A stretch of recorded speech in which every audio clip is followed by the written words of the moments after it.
I don't understand why.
I don't understand why a nation that's as mineral rich and growing as Nigeria has to go and beg from Uncle Sam for help serving their own people.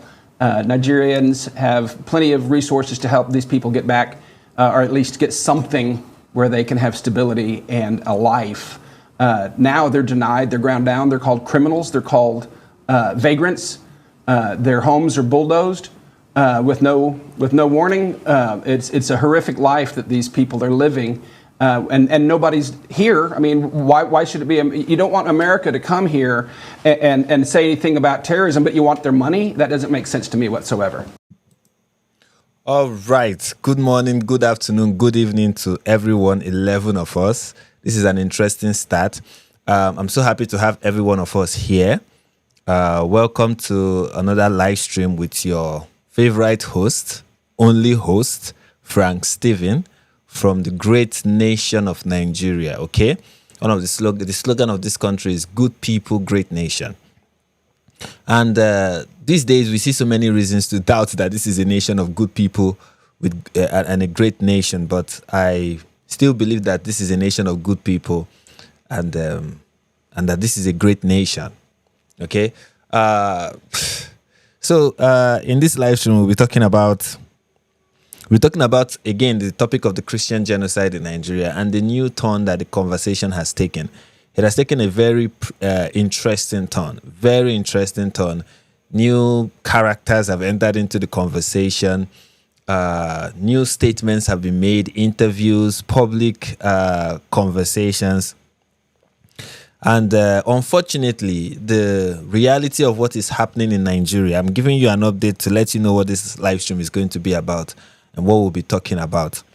Unfortunately, the conversation about the Christian genocide in Nigeria is now being clouded by conspiracy theories that are fueled by Pan-Africanism and anti-Semitism.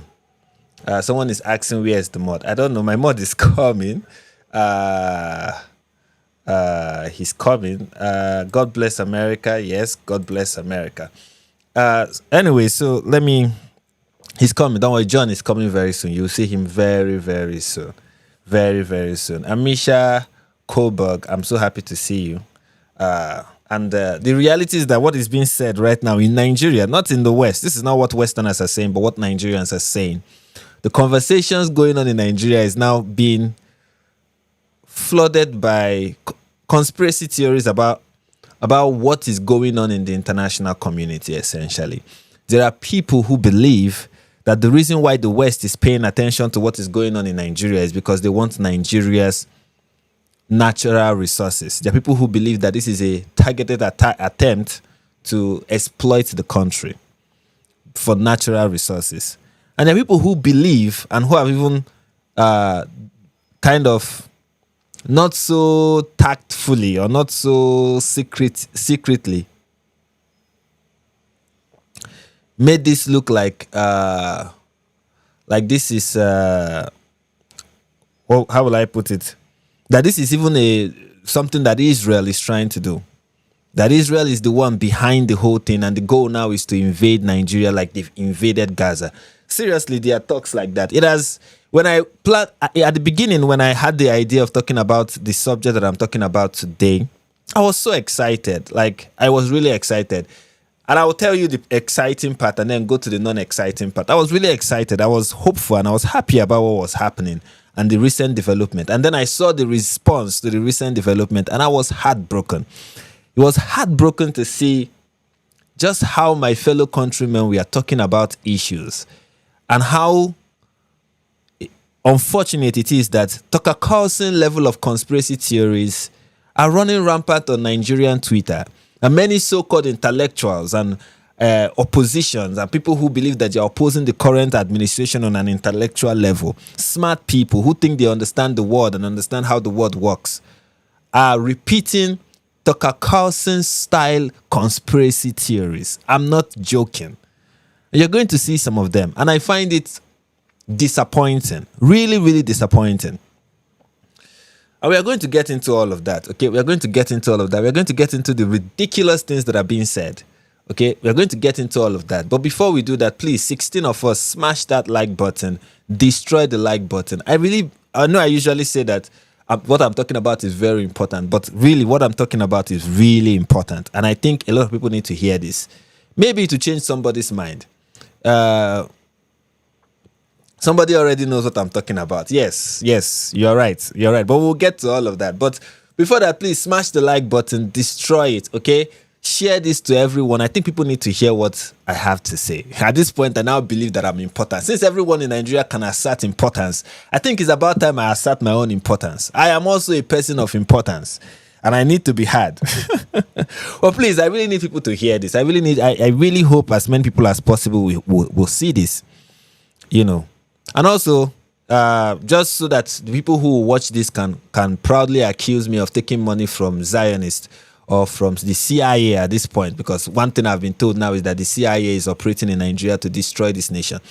If you want, I really need those who believe that. I need their suspicions to be confirmed. So please send me money, okay? I want to receive a lot of super chats in this live stream so that the conspiracy theories can be the conspiracy theorists and their conspiracy theories can be proven correct. Okay, so please smash the like button, share the link to this. Let's do all the YouTube stuff, you know. And yeah, let's talk about something very, very important. Okay, so it all began with the intro video that I posted. So when it has to do with the issue of the Nigerian genocide, there have been many people who have been responding to it. There have been many responses done to it.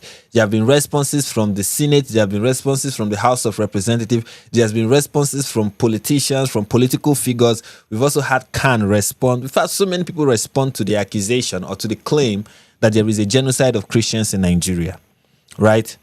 And one of the people who responded was this man named Reno Omokri.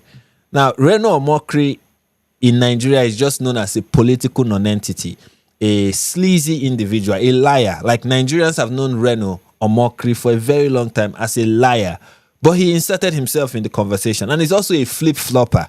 He's somebody who says one thing today and says something else tomorrow. Now, granted, many Nigerian politicians are like that. They are flip-floppers.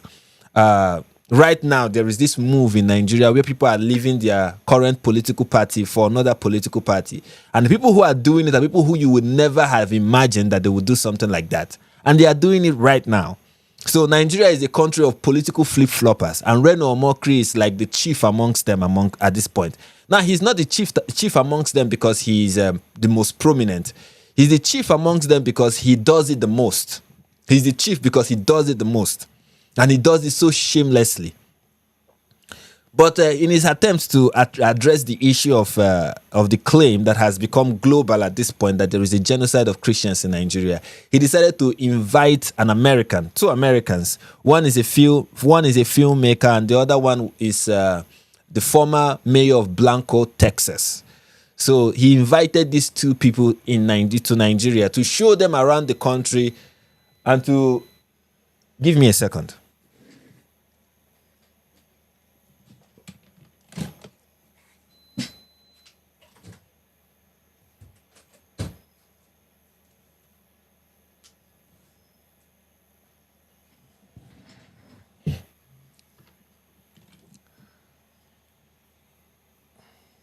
Okay, so the goal was to show these people around the country and convince them. Reno's goal was to show the people around the country and convince them that there is no genocide of Christians in Nigeria. And over time, we found out that the reason why he was doing this was because he wanted to curry favor with the current administration. I think he has been promised something, that if he does this and does this effectively and is able to dispel the talk on the international stage that there is a genocide of Christians in Nigeria, that he's going to get probably a political appointment and probably be the next vice president of Nigeria. So he has been promised a lot. So he had to deliver. But he made a very big mistake. And the mistake he made was the person he brought. The person he thought was going to help him dispel this rumor. And that person is Mike Arnold. I'll just call him Mike. Okay? And Mike is the former mayor of Blanco, Texas. And I think this person has been a long friend of Reno Omokri. So I believe that Reno thought, okay, this person is my friend, and this person is going to help me lie to the international community, lie to those in the United States, and convince them that there is no genocide of Christians in Nigeria. So he came. The first stop Mike made in Nigeria was an interview with Reno Omokri and someone else on Arise TV, where they had conversation about what is going on in Nigeria. Afterwards, they went on tour around this country.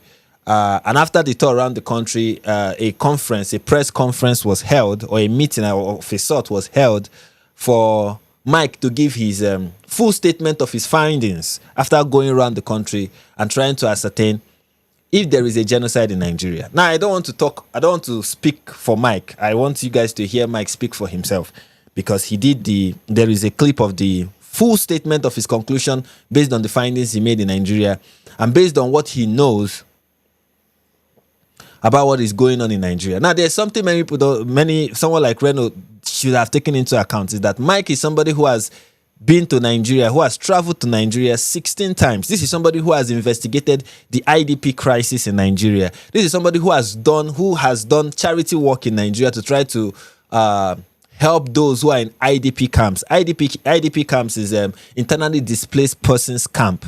So when terrorists attack an area in Nigeria and people in that area have to flee, they flee to what is known as IDP camps. And this is somebody who has been working in those IDP camps. Anyways, so that is what happened. And here is Mike giving us his final findings.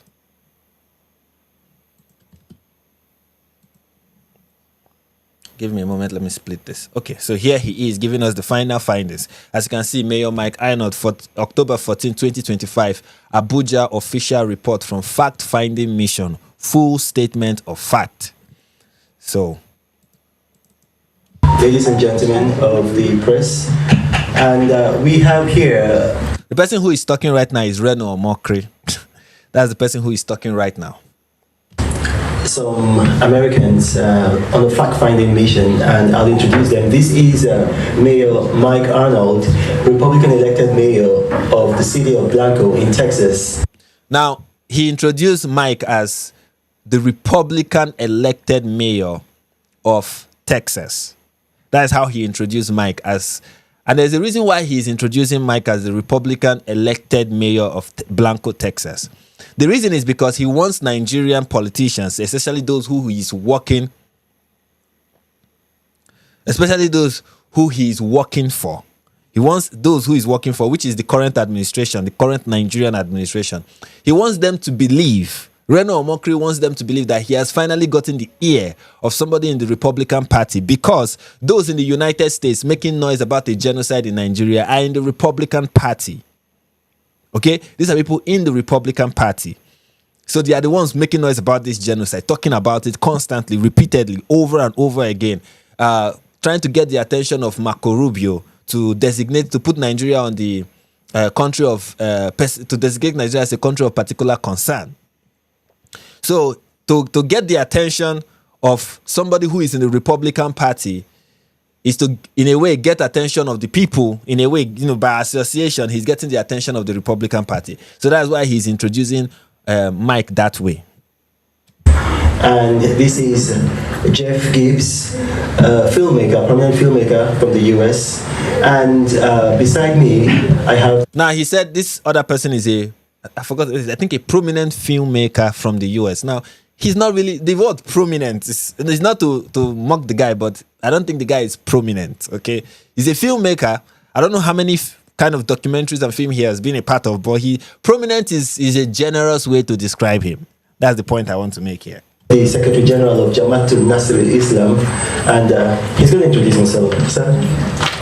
All right, we'll skip this. It was important to the country of that started on September 20, Nigeria. It is being cheaper. So thank you. There's a couple things so I know who's.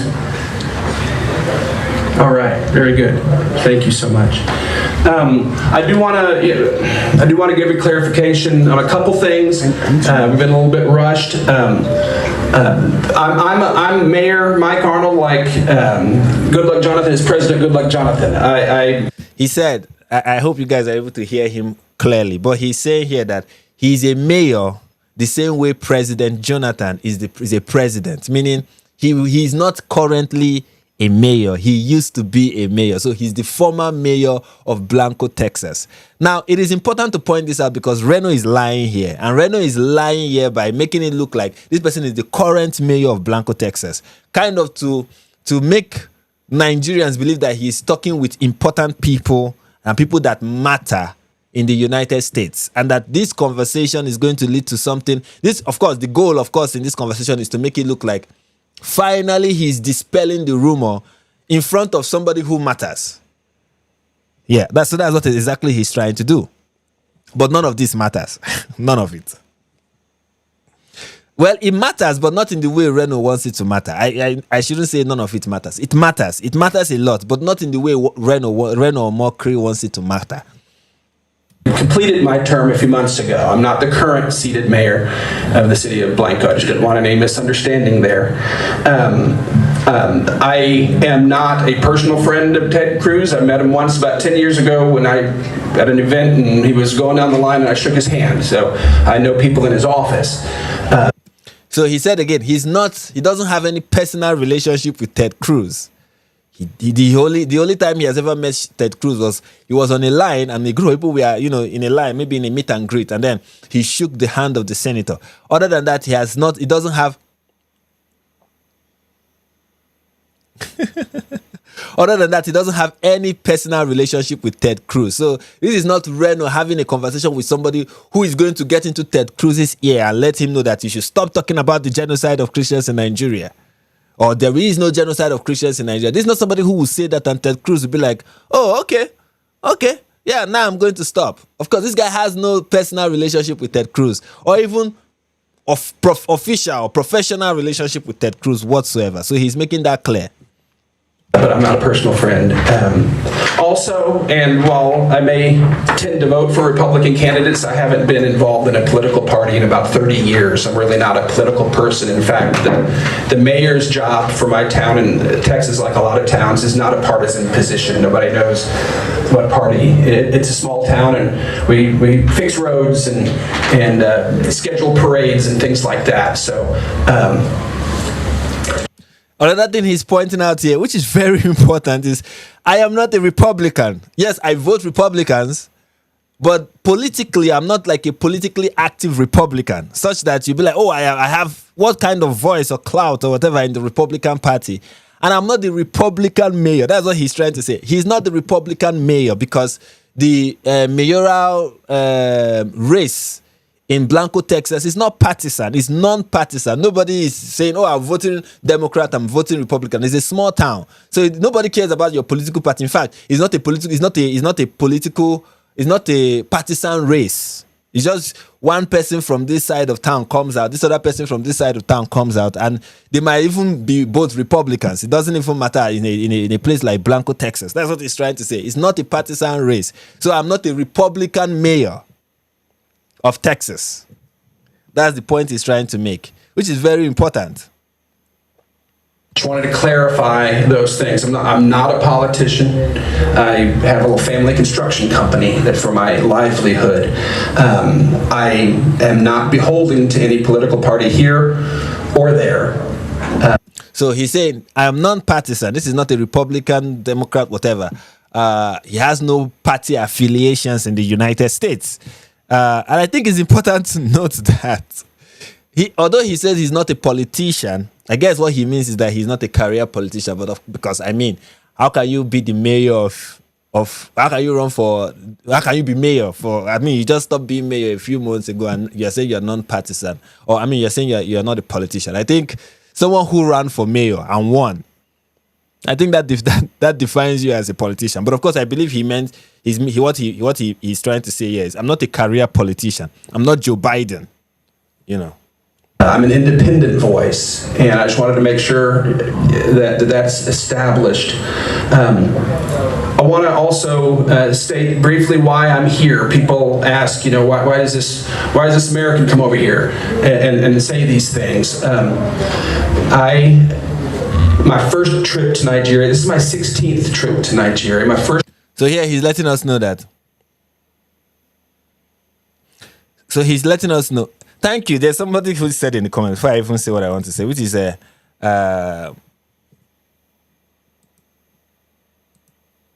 what is happening?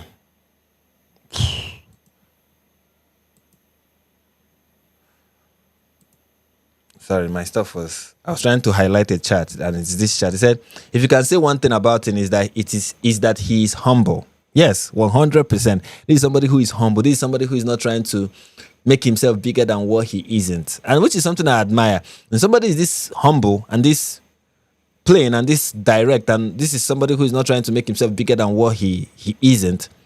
I mean, for me, that's the sign that this person is probably going to tell you the truth. He's probably going to tell me the truth. Someone like Reno Omokri, who is going to overemphasize his importance, try to make himself significant, is probably somebody who is going to lie. And so is other people who have been responding to Mike. I think many of these people who have been responding negatively to Mike, so many of them that are prominent, fall in the same category of Reno. Not in the sense that they are liars, but they are in the sense that they are people who like to overstate their importance, especially in Nigeria. These people have a history of overstating their importance, making it look like they are larger than life, like they are the only saviors of Nigeria, and that they are the smartest people Nigeria has ever produced. Every other person is dumb and stupid and blind. They have seen the light. Every other person is wallowing in darkness. If only Nigerians will shut up and follow them, you know. But this man is not like that. He's giving his humble opinion, and if you take his word for it or you leave it. It was in 2010, and I was I accompanied a fellow who became my papa, my mentor, Professor John Ofebu. He lived in the United States, but he was a very proud Nigerian.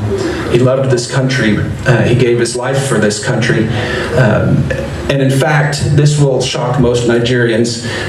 He was offered U.S. citizenship on multiple occasions, and he always turned it down. I don't know who many. So he's talking about the person who made him interested in Nigeria. And he's giving on all his credentials here. The reason why I want us to listen to this is when we look at some of the attacks that he has received by virtue of what he has said and the things people have said about him, you wonder where all of this is coming from. You wonder, did these people even listen to what he had to say? You wonder why they are attacking him. You begin to wonder, what exactly has this man said that is making people attack him? And why are people trying so hard to discredit him as if he's, I don't know. But here he's saying, look, the person who made me interested in this country is a pastor who is a Nigerian pastor who I got to know, who was a pastor in Texas before he moved back to Nigeria. Now the man is late. He called him a Pastor Ofuebu. I think that's what he called him, Pastor Ofuebu. And he said this man was a very humble man. This is somebody who has a heart for Nigeria. This was somebody who was offered U.S. citizenship and declined it because his heart was in Nigeria and he wanted to return, and his value was to make his country better, not to become a foreign, not to have dual citizenship. That's what he's trying to explain here. Now you begin to wonder, after hearing something like this, you ask yourself, okay, why are people having an issue with him? Well, we'll see. Any Nigerians that would do that, I know people that would kill for that, but to turn it down because he didn't want any split loyalties. He lived and he passed away about 11 years ago as a proud Nigerian. We crisscrossed this country over several years together, and I grew to love the country too, and the people, and have great hope for it. I consider this my second home. And it's important. This other thing he's saying here is very important, because so many people are saying that he's suddenly interested in Nigeria. But the truth is, if you go to his Facebook page, he has been talking about Nigeria. Even his Twitter, he has been talking about Nigeria constantly since 2019. So that's like 7 years. He has been talking about Nigeria and the issue in Nigeria for 7 years. Now, people in Nigeria are taking note of the things he has been saying. And instead of saying, oh, let me see if this guy actually is somebody who's just talking. Now, many people are like, oh, why are you suddenly interested in Nigeria? And he's like, no, I've been in this country multiple times. I've visited 16 times. I built a school in an IDP camp. What are you guys talking about? Go to my Facebook. You see how many times I've come to this country. And before he passed, he prayerfully put his mantle on me. And I've endeavored since then to be a good steward of that, to steward his legacy. He was the founder of the International Coalition of Reconcilers and Unity for Africa. He was a man of unity, a man of peace, who loved this country, and I love this country too. It's my second home. Speaking of home, I do want to say this. I would love to... and they regrets invited on some friends today. I know this is a very contentious and divisive issue, a lot of on both sides, and I appreciate the freedom of the assignment, but it's a heavy weight. Truth. What is truth? It's an accurate.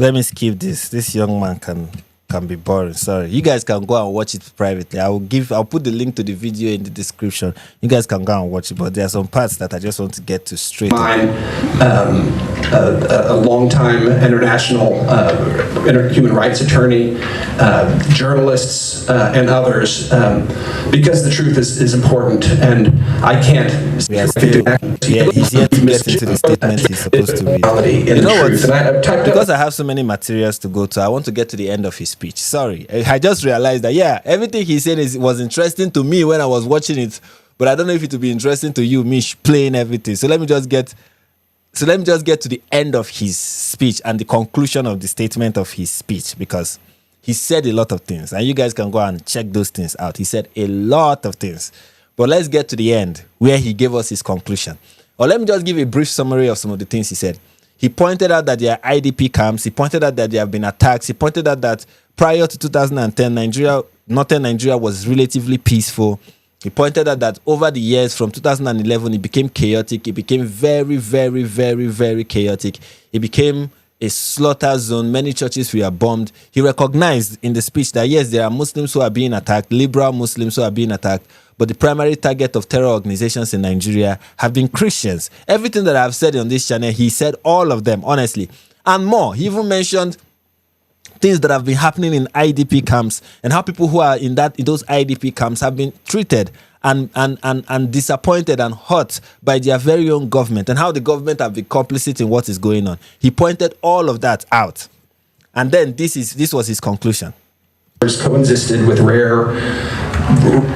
very rarely lethal systematic terror and not grazing conflicts. Yeah, he also pointed out that the conflict in Nigeria is not a bandit conflict, it's not a farmer header conflict. He dispelled every of that and said none of this is what is happening in the country. So let's get to his conclusion. A lie akin to calling Bosnia's ethnic cleansing a neighborhood spat. These targeted deadly attacks are the same whether labeled herders, bandits, or insurgents. The puppets may change, but the same forces pull the strings. A jihadi by any other name is just as deadly. He's saying here that whether you call them bandits, whether you call them headers, whether you call them Fulani headsmen, whether you call them Boko Haram, they are all jihadis. It doesn't matter the name you give them. That's what he's saying as part of his final findings. Mincing words over labels appears to be intentional obfuscation. And he said those that use multiple labels are trying to obfuscate, and it doesn't help. It doesn't help those victims of these attacks and these jihadi attacks using various labels, which is something that our media, Nigerian media, and also foreign media does a lot of. They call them bandits, they call them headers, they call them whatever, but they are all the same. They're jihadis, they're terrorists, and their goal is the same. So at what level the people just say, that's what I was told, that's what was reported, and they, honest people can repeat things that are not true. Again, not indicting anybody, but in many of these instances, I would, if you're told it's a farmer-herder clash, I would compel you to dig deeper. While global attention often focuses on Boko Haram and ISWAP, the majority of killings and displacements across the Middle Belt are in fact carried out by radical Islamist Fulani militia. Numerous. And this is something, what he said here, when he said this, I was like, this person is somebody who really understands what he's talking about. There's so many things he said here that made me go, this man understands exactly what he's talking about. When he said here that why people focus on Boko Haram and ISWAP and all these terror organizations, that most of the attacks against Christians and most of the attacks in the north are not even carried out by Boko Haram and ISWAP. They are carried out by Fulani militias. They are carried out by these so-called bandits or headers or cattle rearers or whatever it is that they are called. They are carried out by these people. A majority of the attack is not even from Boko Haram. And the same thing that I've said on this channel, the majority of the attacks are not even coming from Boko Haram. Boko Haram is a minor threat compared to these other groups, this other smaller group of headers and bandits. Field reports, satellite imagery, survivor testimonies confirm that these militant groups, often operating under political protection and mislabeled as herders, are responsible for the most widespread, systematic, and sustained attacks on Christian farming communities. Wow. That's very powerful. He's saying that overwhelming evidence suggests and shows that these attacks, the overwhelming attacks in northern and the middle belt of Nigeria, are carried out by jihadist groups that are protected. Now, these jihadist groups are protected. Protected by who? By the Nigerian government, of course. Campaigns extend well beyond traditional grazing disputes, encompassing organized massacres, forced displacement, and the strategic occupation of conquered lands. Today, these militias represent the single most lethal terrorist threat in Nigeria's internal stability, surpassing Boko Haram and ISWAP combined. True. And reach frequency and civilian death toll. True. The crime of obfuscation. I have personally seen ongoing efforts by officials and their loyal media to bury the truth, sanitizing massacres as conflict, labeling displaced survivors, vagrants, and criminals, refusing to name perpetrators. This is not confusion, it is complicity. To play semantic games while people die is beyond obscene. He said to play semantic games while people die is behind obscene. That is true. While we are here, people are dying, we are playing semantic games. Are they headers? Are they farmers? Are they jihadists? Are they not? Are they this? Are they that? Do they target? Do they not? People are dying. People are getting killed. And they are Christians. There can be no solution while leaders play word games to hide the truth.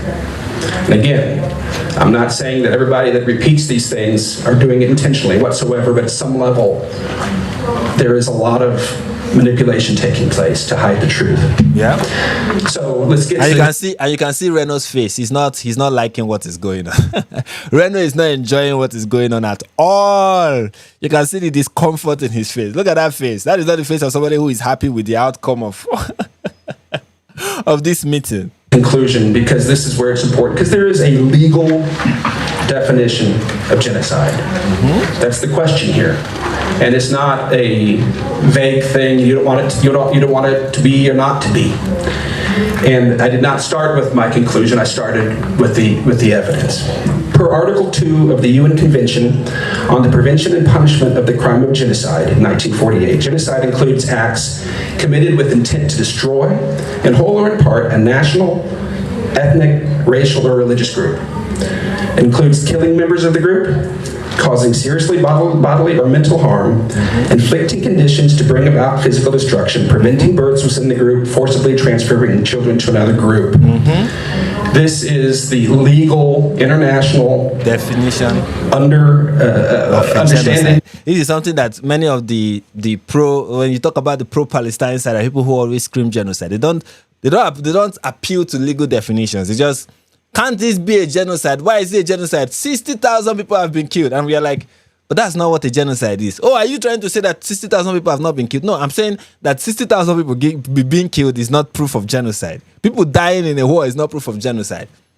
And here he said, look, when you look at this, the definition, there is a definition. It is the intentional killing, causing bodily harm to a group of people based on their nationality, ethnicity, religion, or specific group identity. It's just attacking people for their group identity and aiming to kill, inflict bodily harm, displace, or even transfer their children from one group to another. That is genocide. Now he's going to answer the question, is this what is happening in northern Nigeria? Northern and Middle Belt Nigeria. Definition of genocide. The evidence is undeniable. Targeted killings, mass displacement, destruction of homes and churches, denial of aid, and erasure of Christian identity. My conclusion, my formal findings, an objective expert and eyewitness, a longtime lover and traveler throughout Nigeria with access at the highest levels, based on more than 5 years of investigation, field interviews, first-hand documentation, and deep consultation with top scholars, statesmen, and legal experts, and I'm happy to introduce you to all of that. And this document has more than 15 citations. I declare this without any shadow of a doubt. The campaign of violence and displacement in northern and middle belt Nigeria does indeed constitute a calculated, current, and long-running genocide against Christian communities and other religious minorities without any reasonable doubt. There you have it, folks. There you have it, folks. What is happening? He just said it. What is happening is genocide. End of story. It is genocide. Without a doubt. He said, without a doubt, this is genocide. Without a doubt, this is genocide. This is Omokri failing preposterously, like just failing. What he planned to do failed. He brought this man to say, I was talking to my wife about this earlier, and I said, this reminds me of the story of Balak and Balaam. I don't know if you know this story in the Bible. So when the children of Israel, we are wandering through the desert, about to enter the promised land, they encountered this king. You know what the king is? Balak. And Balak saw the children of Israel and he was worried that these people are going to take over and spread. And he wanted to stop them. So in his kingdom and the place he ruled, there was this prophet or this seer called Balaam. Now, so he called Balaam. He called Balaam to curse the children of Israel. The goal of calling Balaam is to curse the children of Israel. And he offered him gifts like, see, I want you to curse these people for me. Right? So Balaam was going to curse the children of Israel, and then he met an angel on the way. Now, the angel wanted to strike Balaam dead. Right? But the donkey, Balaam's donkey, if you know the story, that was this instance where Balaam's donkey spoke, and finally, God opened the eyes of the prophet and he saw an angel standing with a flaming sword ready to kill him. And the angel told him, look, I will spare your life, but when you go there, don't say something that the Lord did not command you to say. So when he went to meet Balaam, he told him to raise 7 altars and, make sacrifices on the altars and, rain curses on the people. So the altars were raised, sacrifices were made, and then Balaam, instead of cursing the children of Israel, started blessing them. And it happened 3 times. 3 times this was done, and 3 times Balaam kept blessing the children of Israel. This is the same thing happening here. Reno Omokri called Mike and said, come and help me. Come and help me cover up what is happening. What is happening in Nigeria. Come, look at the camera in the face and tell them that there is no genocide. And Mike took the mic, looked into the camera, told the reporters, there is a genocide in this country. There is a genocide in this country. And he has been repeating it. What they wanted him to say, he went and said the opposite. And I don't think the people who brought him are happy. And we are going to see, of course, that they are not happy. This is the one time that somebody refutes Reno Omokri on social media and in front of the press, and he did not respond. Like, Reno has not responded. This man has been dragging Reno Omokri through the mud on social media, on Twitter. He has been dragging him. There's something in Nigeria we call dragging somebody, just humiliating the person on social media. And Reno has not responded. This did not go well for him. Let me show you examples. There is one of the examples of just, oh my goodness, this was so epic. It was so epic, so extraordinarily epic. That I was like, whoa, this is powerful stuff. Let me read something that Mike said about Reno. He said this tweet is titled "The Truth About Reno Omokri is Sad. I have seen it up close." He said, last year on his birthday, that's on Reno's birthday safari in Kenya, he stayed at my home in Texas. Most recently, he hosted me in Abuja. Reno doesn't lie like most liars. He lies calm, cool, constant. Up close, he's reptilian, chilling, soulless, yet so charming. Once, he posted a video flaunting luxury cars, claiming that they were his. 2 belonged to a friend of mine. Reno visited, rode in them, filmed them, and claimed ownership. A total fabrication. I stayed quiet, but started watching closely. On my recent fact-finding trip about Nigeria's persecution crisis, he promised meetings with Tinubu, NSA Ribadu, and the Sultan of Sokoto. None happened. Looking back, those promises were props for his narrative, for clout and manipulation. At his birthday last year, big names showed up expecting Goodluck Jonathan, that's the former president of Nigeria. That was a lie. They left fast, dodging his shameless PR stunt. They thanked me for showing them the quickest escape route on a map. In Abuja, after 30 hours of travel, Reno pulled me into a photo op with a compromised CAN chairman. I barely got 60 seconds to change my shirt.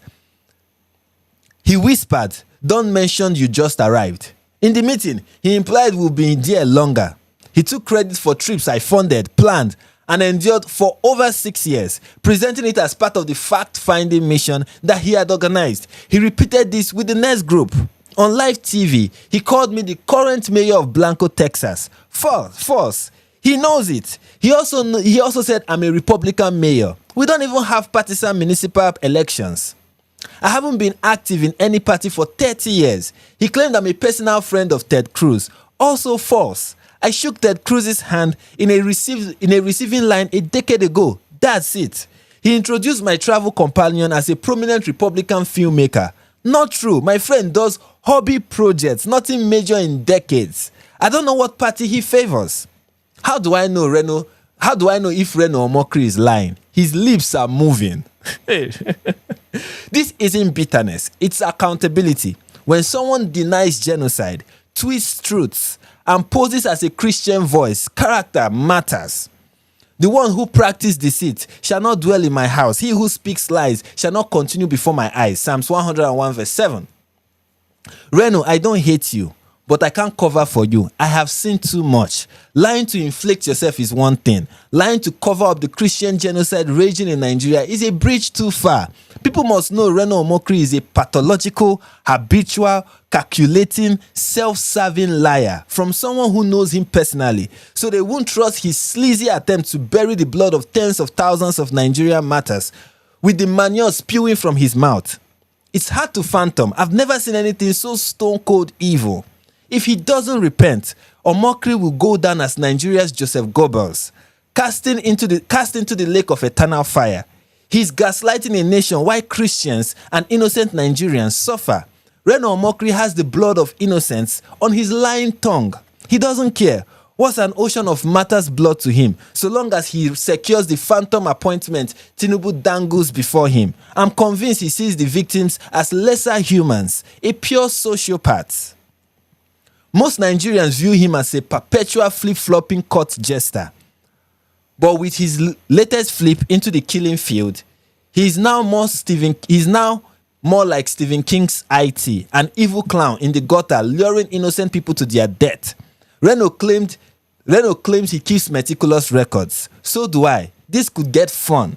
By the way, his grand plan is to run for vice president under NSA Ribadu.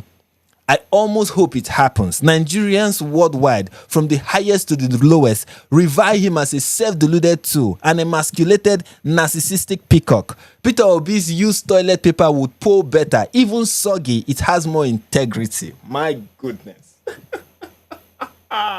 My goodness. But if you're a Nigerian reading this, you probably already knew that. My goodness.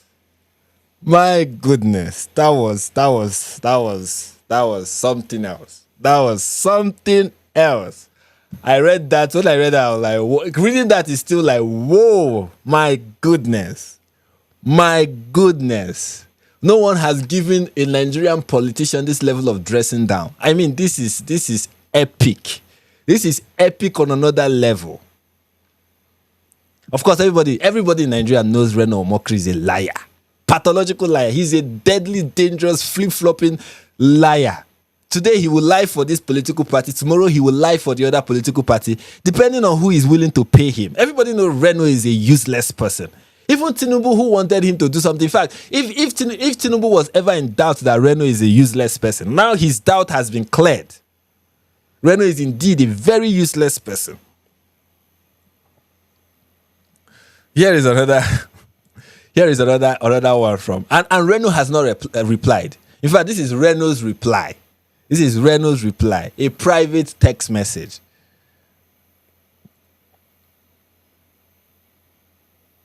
This is Reno's reply, a private text message. I think Mike told him, I know without a doubt that you do not recognize truth when you hear it. Nothing but pure and undefiled truth passes my, something like that. And then Reno is like, okay, let us agree to disagree without being disagreeable. And I really don't think we should keep overflogging this. Move on, pursue your passion, live and let live. Thank you. And then Mike replied, there was a better chance of it going that way had I not gone from this message to seeing the headline about how I debunked the claim of genocide. So Reno was essentially lying that Mike has debunked the claim that there is a genocide in Nigeria, which he did not do. And this is the tweet that followed this image. It is important that I state that I posted about Reno only after I followed the biblical instruction to seek his repentance and restoration first. The next step is to warn the brethren. This is what that looks like in the age of social media. I do not have a vendetta any anger against him. My heart breaks for him. I was called by God to Nigeria to speak the truth, and that's the exact instruction Omokri gave me when he invited me. Nothing more. Just come and speak the truth. That's all I have done. How could he be mad at me for doing what he asked me to do? I will continue to swing the sword of truth as long as I have breath in my lungs, and as long as innocent Nigerians are slaughtered and the displaced are ground down by the very people Omokri has sided with after flip-flopping himself into the killing field. I'm completely done with him. He's irrelevant, and I think his days of being a shield for this administration are over. What he just engineered was a blunder of historic proportion. Exactly. I'm very sure Reno did not know it to go down like this. Reno had no idea that this would happen. If you ask him, he will say, I did not see this coming. I did not know it would happen like this. I never knew it would turn this way. I never knew. That's what Reno will be saying. Had I known. Oh, had I known. Reno right now is just saying, had I known. I kept saying throughout that surely God has befondled his mind to allow him to do something so flagrantly foolish. I never had to speak one first thing to him. He just misinterpreted everything I said, assuming that he's smarter than everyone. This is gross negligence on behalf of Tinubu, and I don't think Tinubu puts up with stuff like that very well, especially from effeminate pretty boys who talk out of both sides of their mouth and are universally revered by Nigerians, both in country and diaspora. Goodbye appointment, goodbye vice president candidacy, good riddance, Reno. To quote a man that I once thought highly of, I really don't think we should keep overflogging this. Move on, pursue your passion, live and let live. I will not post about him again unless he wants to tango, and I will respond with overwhelming truth. I have only scratched the surface, and I pray that's enough. Fair warning, anyone who stands in the way of the sword of truth will get caught and caught and caught. This is not a game. It's not a feud. It's about saving lives and about setting Nigeria on a path for a bright, peaceful, and prosperous future. To my beloved friends in Nigeria, fact it is, there is no such thing as darkness. It is just the absence of light. It's time to rise and shine. So that was Mike's response to Reno Omokri. I think there's this other one that he posted. I want to be sure I have it. Give me a second. I want to be sure I have it. was this one he posted where, okay, this is one of the, for those who want to understand where Mike is coming from, and I think I've shared this with you guys. This is Reno from January 29, 2017. This is the person who is denying that there is a genocide in Nigeria. Just keep that in mind. That's the person who is denying it. And this is what he said in 2017. How to identify a hypocrite. Their voice is so loud, condemning injustice against Muslims in the USA, yet very silent in condemning genocide of Christians in Nigeria or their own country of origin. This is from Reno in 2017, acknowledging that there is the genocide of Christians in Nigeria. Is that not fascinating? Is that not fascinating, ladies and gentlemen? I think I've shown this like 1,000 times at this point, 1,000,000 times if there's such, if I could show it over and over again. These people, these politicians, this political class in Nigeria are professional liars. Whenever a Nigerian politician tells you something, be very careful. In fact, not just Nigerian, but even the media, even when they try to say the truth, kind of, sugarcoat it a little bit. Like the media till date still call Fulani militias. They still call them bandits. They still call them headers. Sometimes they still report these incidents as farmer header clashes. They still do it, though they know that is not the case. So these are the statements from Mike. Now, I want to show you this Reno. This guy they call Reno Omokri. This guy is a very interesting character. I want to show you. There's something that Mike talked about, that Reno was flashing cars that were not his. Here's an example of that. All right, so you guys wanted to see how it is to be in the Lamborghini Murcielago. I'll show you my Lamborghini. Now, here's what's going to happen. I'm going to hide the number plates so that you, obedience, cannot trace my house. All right, so just watch me. What a poser. What a shameless poser. Can you imagine? Look at this guy. Lambo will not be young. It is not your Lambo, sir. It is not your Lambo. Now we know it is not your Lambo. Can you imagine? Can you imagine? This was a video from Facebook with Reno Omokri posing with a Lambo that is not his.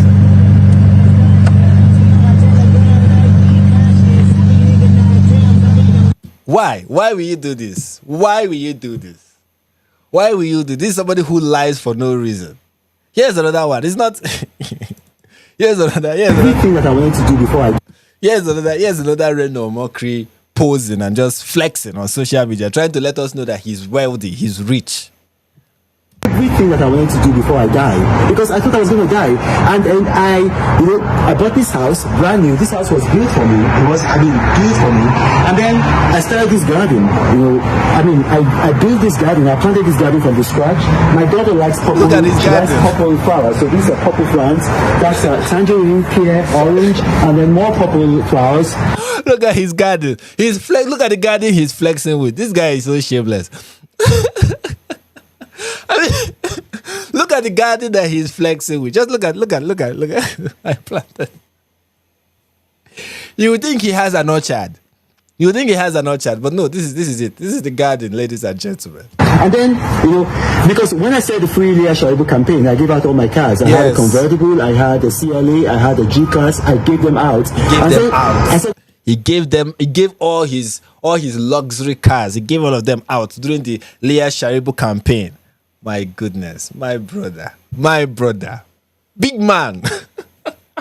Okay, well, now I'm going to buy a new car for myself, So, it was just something else. Don't think that people are flaunting when you see them put stuff on social media. Sometimes it's just because of the story behind it.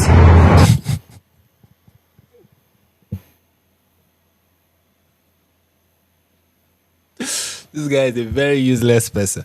He said, don't think people are flaunting when they put stuff on social media. There is a story behind it. Dude, you're flaunting. You're flexing. You're flexing. You're flexing. Flex. See, you know, this is why I have more respect for rappers than I do for you, Reno. At least when rappers are flexing, they're like, yeah. This is a big flex, man. Big flex, man. Big thing. You know, all those UK rappers, you know, and the US rappers too. When they are flexing, like, look at my this, look at my that, you know. And they know that they are flexing and they're not trying to hide it. You, Reno, Christian man Reno, you are flexing and you're like, oh no, it's not really like, we're not flaunting. We are not flaunting when we show our stuff. Nobody asked you, Reno. Nobody came out and asked you, please show us the house you bought. Show us the garden that you started. Tell us about the cars, you know, that you gave away during the Leah Sharibu's campaign. Nobody asked for any of that.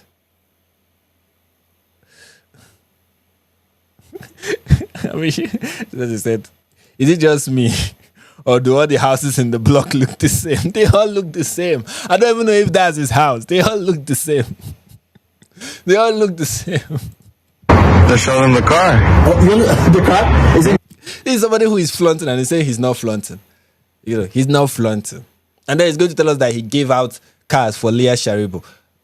You know, as a Christian man, I don't know if you read that part in the Bible that said, let your right hand not know what your left hand is doing, you know, or maybe let your left hand not know what your right hand is doing. I don't know in any particular order that was said. I don't know if you are familiar with that passage of scripture. Christian man Reno Omokri telling us that he's not flaunting. He's just telling us the story of his life. You know, how he went from nothing to something, from liar to bigger liar, to pathological liar. Necessary? I mean, why not, right? Okay, so I'll show them the car. Yeah. This is the car, you know, so it's an A53 convertible. I like convertibles. Even when I was in Nigeria, people knew me in Abuja. I had a sky blue convertible. I love convertible cars. And I didn't want to get another car, you know, like I just thinking because I traveled a lot, you guys know. But after this health scare, I wanted to focus on me, you know, make myself happy because I know how much money I have in the bank. What I don't know is how much time I have here on earth. Anyway, thank you for watching. May God bless you. What a shameless man. What a very, very shameless man. Very, very shameless man. Very, very shameless. And why he's doing all this? And this is the thing that is really painful about Nigeria. Let me tell you guys a story. This is a story that happened recently. Okay? So there is a clergyman in Plateau State. The clergyman made a video, and in the video he said that he is aware that the video went viral. Okay, this video went viral, and he was saying in the video that he is aware that there is about to be another attack in Plateau State.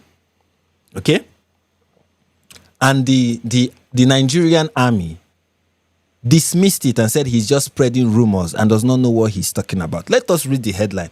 Don't just hear it from me. This happened on the 14th of October 2025. The Joint Task Force Operation and Enduring Peace has dismissed as propaganda a viral video in which a clergyman identified as Reverend Dakomo alleged a mass mobilization of Fulani fighters through this village in this local government area in Plateau State. And in the video, he also accused security forces of collusion. That means the security forces are colluding with these people that are about to attack.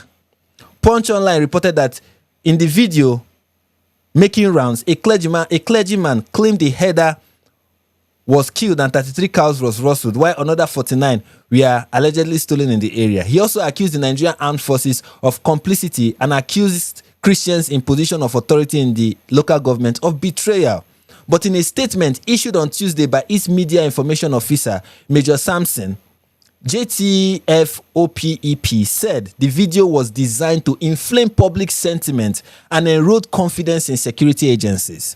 The statement read, a viral online video has surfaced in which one Reverend Dakomo made alarming claims about potential Fulani terrorist attack in this region, in this area, in this local government area in Plateau State. He alleges an insider source revealed a mass mobilization and asserts that recent deaths in the community were linked. Furthermore, he claimed that a visit to the headquarters yielded no confirmation of this report and that the troops have been withdrawn, leaving the community vulnerable.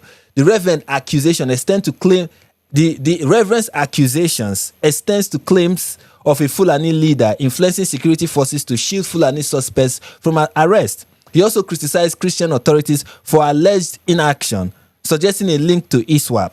Dakomo's statements culminate in a call to arms for local youths to defend themselves and a plea for prayer, painting a dire picture of the security situation in the region. In the video, the task force said that the Reverend's alleging mobilization of Fulani terrorists through this area. How many times do you guys repeat this, Punch News? Where people trying to reach a word count? You said this like 15 times. Get to the point where they denied it. Okay, according to this, they said that it is a clear case of propaganda intended to inflame public sentiment and erode confidence in security agencies. The video emerged in the wake of the heightened tension following the killing of a herder and 36 cows, as well as the rustling of 49 others in the area, creating a volatile environment easily exploited by misinformation and invoking the name of the Fulani leaders, referring to a court judgment in Adamawa State and accusing Christians in position of authority of betrayal. The speaker deliberately employed emotionally charged and divisive narrative to whip up ethno-religious sentiment and curry favor from the local populace. The statement described the claims as baseless and warned the propagators to desist or face the full wrath of the law. Reverend Dakomo's accusation is baseless and aims at causing unnecessary tension. And this, the army condemns the misleading narrative and hereby warns the agitator, that's the Reverend, to desist from causing panic and discord among the peace-loving people of the state, to abstain from such acts or face the full wrath of the law. Now, guess what, ladies and gentlemen? Just guess what happened afterwards. I want to hear you say it in the comments before I say it. I want people to tell me what they think happened in the comments. If you are watching this video and you can hear this out of my voice, go to the live, not the comment, now the live chat, and tell me what you think happened after this. Tell me this is 14th of August. So this is like 2 days ago. Tell me what you think happened on the 15th of August, 2025, in the very area that this Reverend talked about that there was going to be an attack. Just tell me what you think happened. I'm waiting for the super chat. I say super chat. I'm waiting for the live chat. I'm waiting for people in the chat to tell me what they think happened. Because you will be amazed. This country is a very wonderful country. Very wonderful country. A country with the best military, with the best government officials, with the best everything. Our security agencies are the best. They are the best in denying reality. Just guess what you think happened. Somebody said he was killed. Somebody said the Fulani is attacked. This person is correct. Yes, the Fulani is attacked. And they killed 13 people. The pastor, the Reverend, was right. He was right. The Fulani is attacked. He was right. And here is the news report. It wasn't even up to 24 hours. And the thing he was saying was going to happen. Happened. This is Nigeria. When I tell you that the Nigerian government are experts, the way they lie, the way these people lie, even the devil sometimes is like, nah, this is beyond me. This is beyond me. The way these people lie, how you know that the government, anytime, it has become like a trend in Nigeria that anytime somebody accuses the government of something and the government comes out to deny it, that thing is true. If it is not true, they will just ignore it and be like, oh, that person. But anytime they come out and they say, it is not true. Oh, just know it is true. It is true. It is very true. And look at the news headline. On the 15th of October, the next day, just barely 24 hours, Fulani militias killed 13 in the latest attack on Christian communities in Plateau State.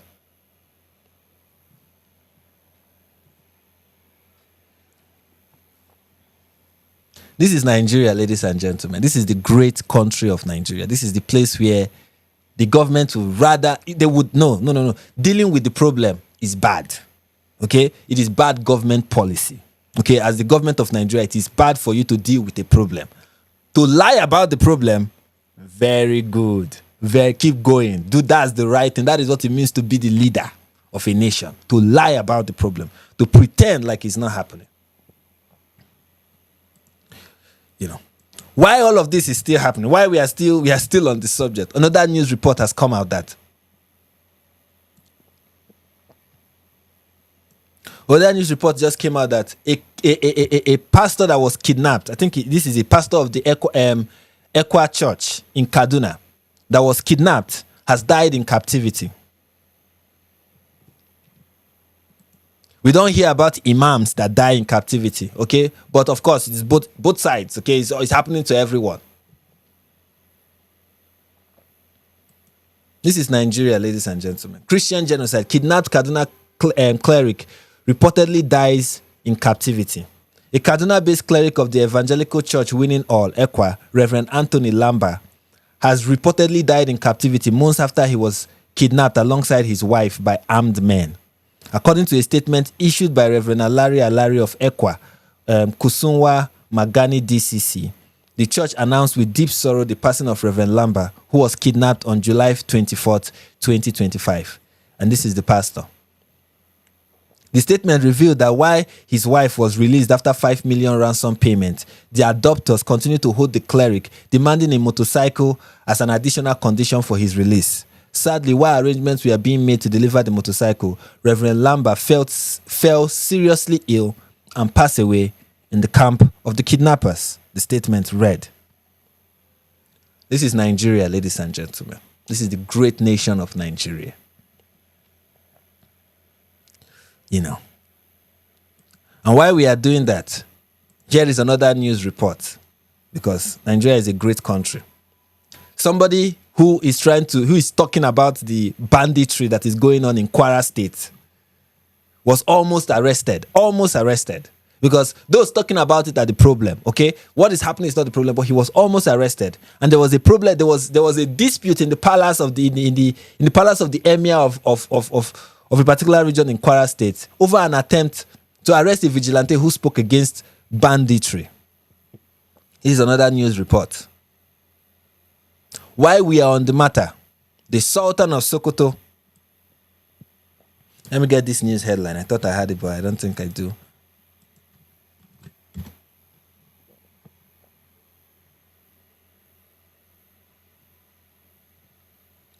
I don't think I have that headline. So let's move on. So yeah, ladies and gentlemen, this is Nigeria, the great nation of Nigeria, the very wonderful nation, the nation where, you know, we are, you know, our leaders are people who are very renowned and exceptional and effective and effectual. You know.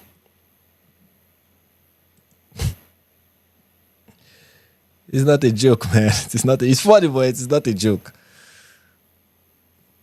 You know, and why somebody, a foreigner, is coming to create awareness about what is happening in Nigeria? You have Nigerians who are now trying to discredit the person who is trying to create awareness about what is happening.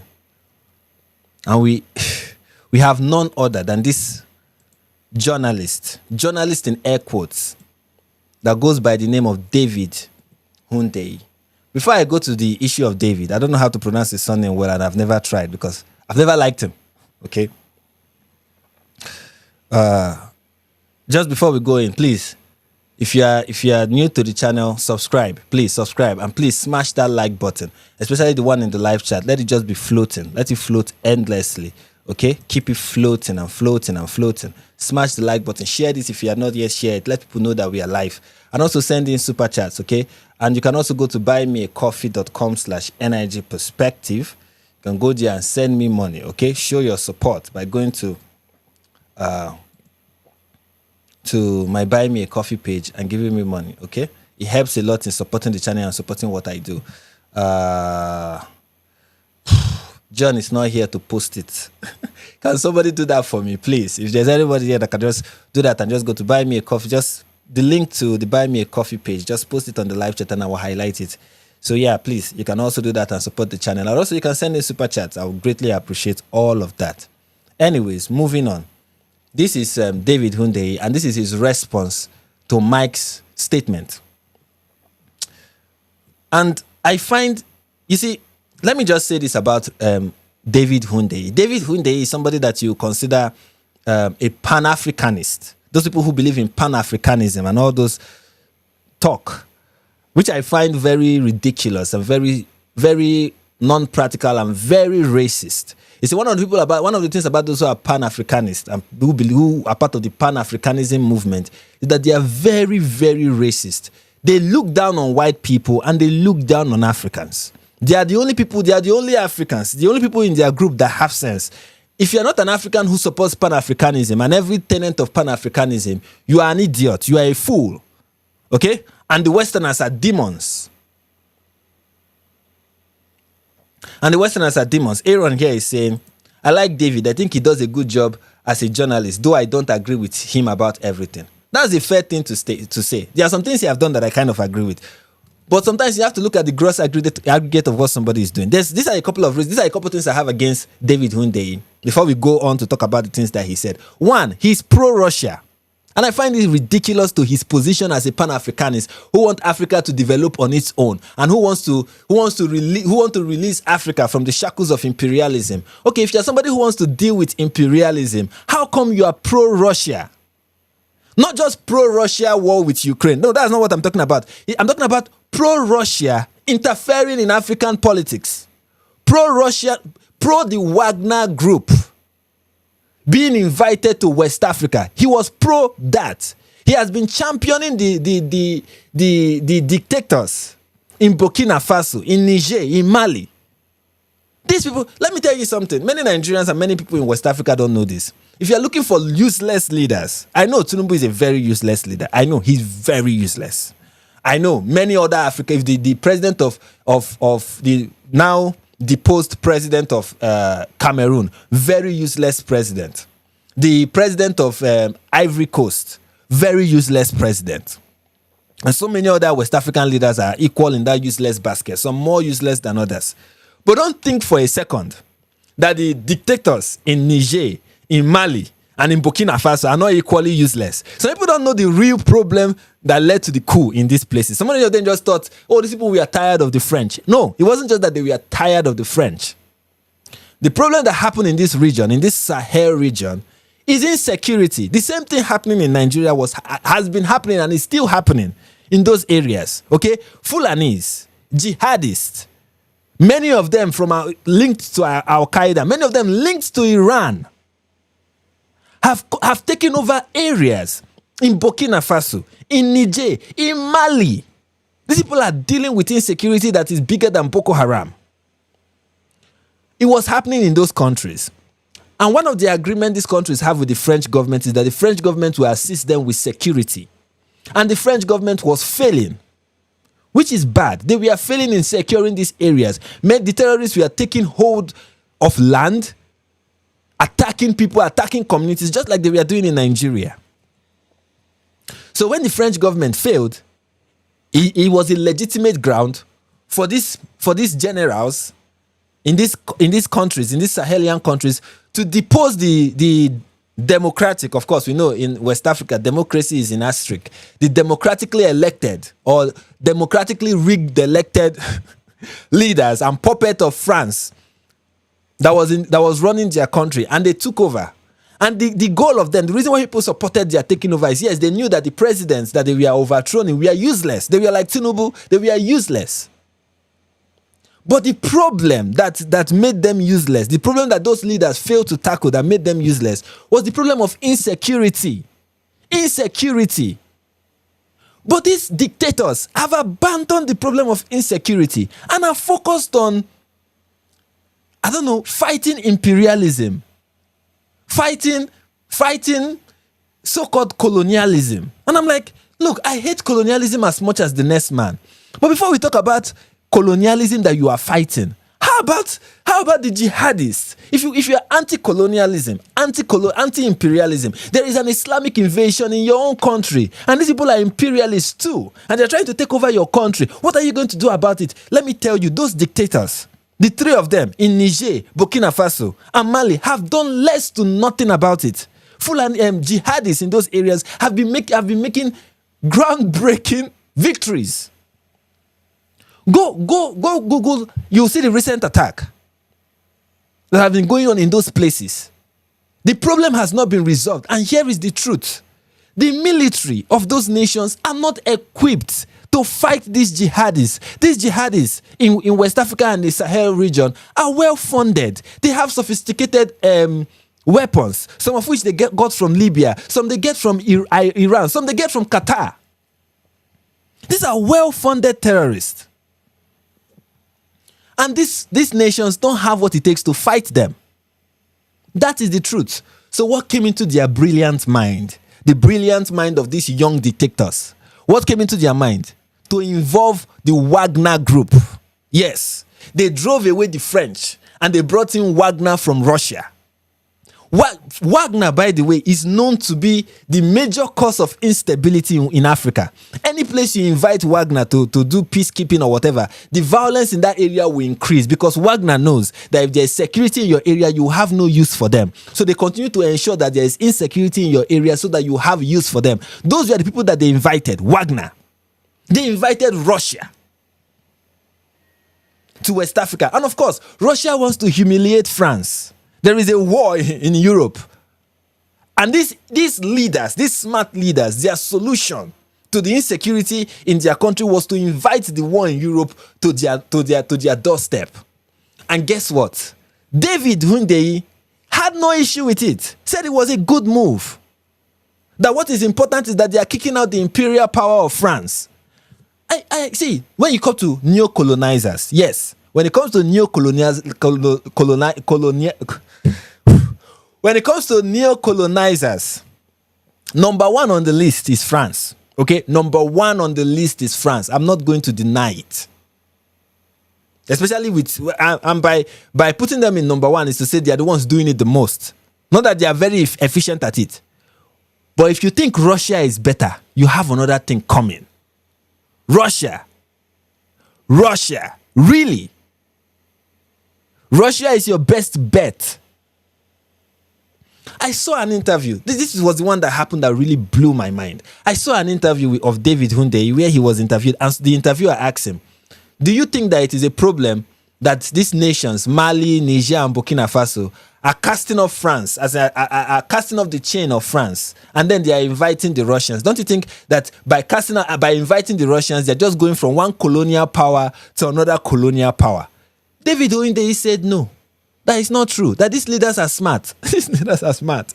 These leaders that and Africans, West Africans, or even Africans in general, I don't know what happened to us. I don't know how we behave. I don't know why we behave the way we behave and why we are wooed by the things we are wooed by.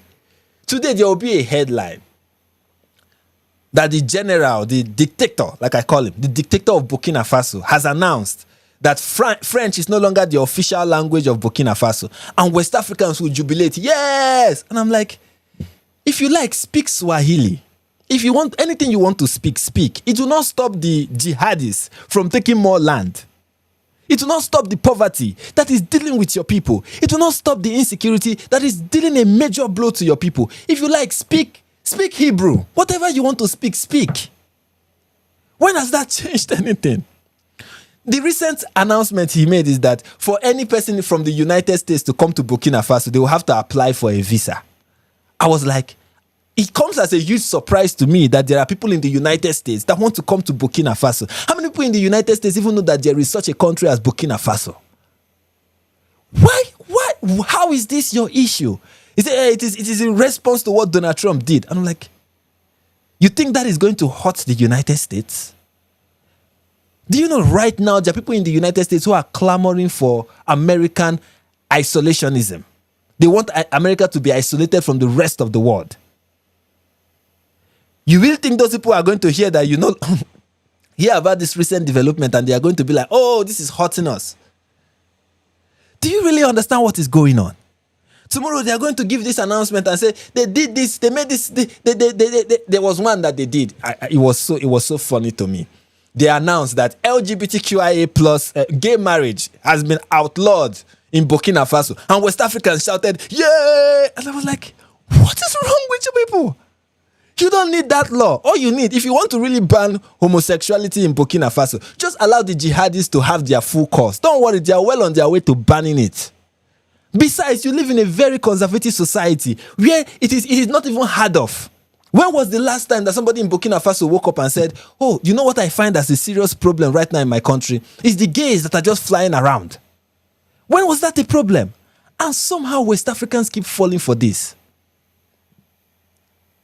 Including David, the well-renowned journalist of West Africa. The Ghanaian refugee, the Nigerian refugee in Ghana, who thinks he has dual citizenship. That is why many people on social media call him a Russian asset. You know, he likes calling other people a CIA asset. Many people have called him a KGB spy. And I can see why. This is somebody who posted clips from Grey Zone. You know Grey Zone? Max Blumenthal. That is the person. I just want, that is recently in order to dunk on Mike and prove Mike to be a CIA operative. That's what he's calling Mike Arnold now, that he's a CIA asset. Everybody that does not agree with David is a CIA asset. Whether he can prove it or he cannot prove it, it doesn't matter. He's CIA. Do you know where he went? He went and did an interview with Jack Hinkle. Jack Hinkle. Yes, Jack Hinkle is who he went to go and do an interview with. Jack Hinkle that went to visit the Houthis. Jack Hinkle that went to visit Hezbollah. Jack Hinkle that went to Russia. Jack Hinkle. That was the person he went to go and do an interview with. But let's read what he have to say. This is how he's now. Let's listen to how he's speaking to Nigerians. You people have found your new white savior, yeah? Because you needed a white guy to tell you that Reno Omokri is a scammer. And now that he has told you the obvious, you are all rushing to eat out of his hand without asking any question about him at all, bah? Who is rushing to eat out of his hand? Many people are just enjoying the fact that he's dragging Reno Omokri. Nobody is here saying, okay, now, Jack. Nobody is here saying, now, Mike, tell us the way forward. Nobody is here doing that. We are just excited to see him destroy and embarrass and humiliate Reno, because everyone knows that Reno is an idiot. And everybody is happy to see Reno being humiliated, and humiliated in grand fashion. Nobody cares about the politics of Mike. And then he continues, it's calm. No wonder the CIA doesn't waste secrecy in Nigeria. It's so funny that he will say this nonsense. And yet, thus far, all the CIA nonsense talk that David has been claiming. It's just that Nigerians don't know what evidence is. That's why so many of us, it may shock you to know that so many Nigerians think Candace Owens has a point. I know so many of them personally. So this is not, Nigerians are the kind of people who you see a lazy Nigerian, a very lazy Nigerian, whose life is a compilation of bad choices. Okay? And that Nigerian will tell you, will see a prophet. The prophet will tell him that his uncle, his 95-year-old dying uncle, is the reason why he's not succeeding. And that Nigerian will believe it. So it comes as no surprise that they believe everything is a CIA asset and whatever. No wonder the CIA doesn't waste secrecy on Nigeria. David, what is your proof? Beyond all this, there's one that he posted. It was a study that was done in 2009, I think, where I think a couple of we are making projection of what is likely to happen in West Africa, in Nigeria, because of the religious tension and the corruption in Nigeria. And then they were giving suggestion for how the US should respond to it. Now, the research, the paper is so accurate, as in it is terrifyingly accurate. That's the truth. The paper is terrifyingly accurate about what is likely to happen in Nigeria. Many of the things that have been stated there has already happened in Nigeria. And they are warning that, look, and they were warning, this was written to the US, that this is the action you're supposed to take to secure your own interests in this region. Now, David has taken that and used it as proof that Tinubu is CIA. He has taken that as used as proof that any Westerner that comes to Africa is CIA because of one paper written in 2009 by people who he cannot tell us if they are even important. He cannot even demonstrate that this paper has been considered by any person in the current administration or in any administration in the United States. But there's a paper out there that exists talking about this. Therefore, it is being implemented. I read the paper and I'll be honest with you, I was like, yeah, it is terrifyingly accurate. But if you know what these people know about Nigeria, it is not hard to predict so many of the things that they stated in the paper. That Nigeria will be a failed state in 2030. Now, the likelihood of... predictions, at the end of the day, not all of them come true. But of course, people are going to pretend like everything that has been stated in that paper has come. Now, the paper is very long paper. I read it and I keep saying to myself, what is the point? What does this prove? And then he posted another article where the US wanted to, establish a military base in Nigeria and the Nigerian government rejected. And I was like, okay, so what is the connection? Okay, A, B, then what? Nothing else. And Nigerians who watch this, and Nigerians, especially the fans of David, will read this and be like, it's true. And I'm like, true? What is true? What has been proven here? What has been proven here? Nothing. That article only proves the only thing the article proves is that the article exists and that there are people who did a particular study in a particular university in America about Nigeria and then give recommendations. That's all. Do you know how many studies exist about various parts of the world being done by the United States? How can you demonstrate that this was taken seriously by any administration and by any person? Do you know how many academics have written papers trying to recommend stuff to the government? Do you know how many write papers every day? How many of those is taken seriously? How many of those is being considered by any administration? Talk more the Trump administration. But it doesn't matter, okay? That is something that is not, these people don't require serious evidence for serious claims. It's just, they've already made up their mind that, the US want to come and take our minerals. Okay? It's a fact at this point. And here's another funny thing about David. David will tell you that Tinubu is a CIA asset. And why is Tinubu a CIA asset? Tinubu is a CIA asset because he has outstanding legal case has outstanding legal case in the United States, a drug related charges in the United States. And I'm like, okay, let's say that is true. How is that? Does that make him a CIA asset? Like that is true does not automatically mean.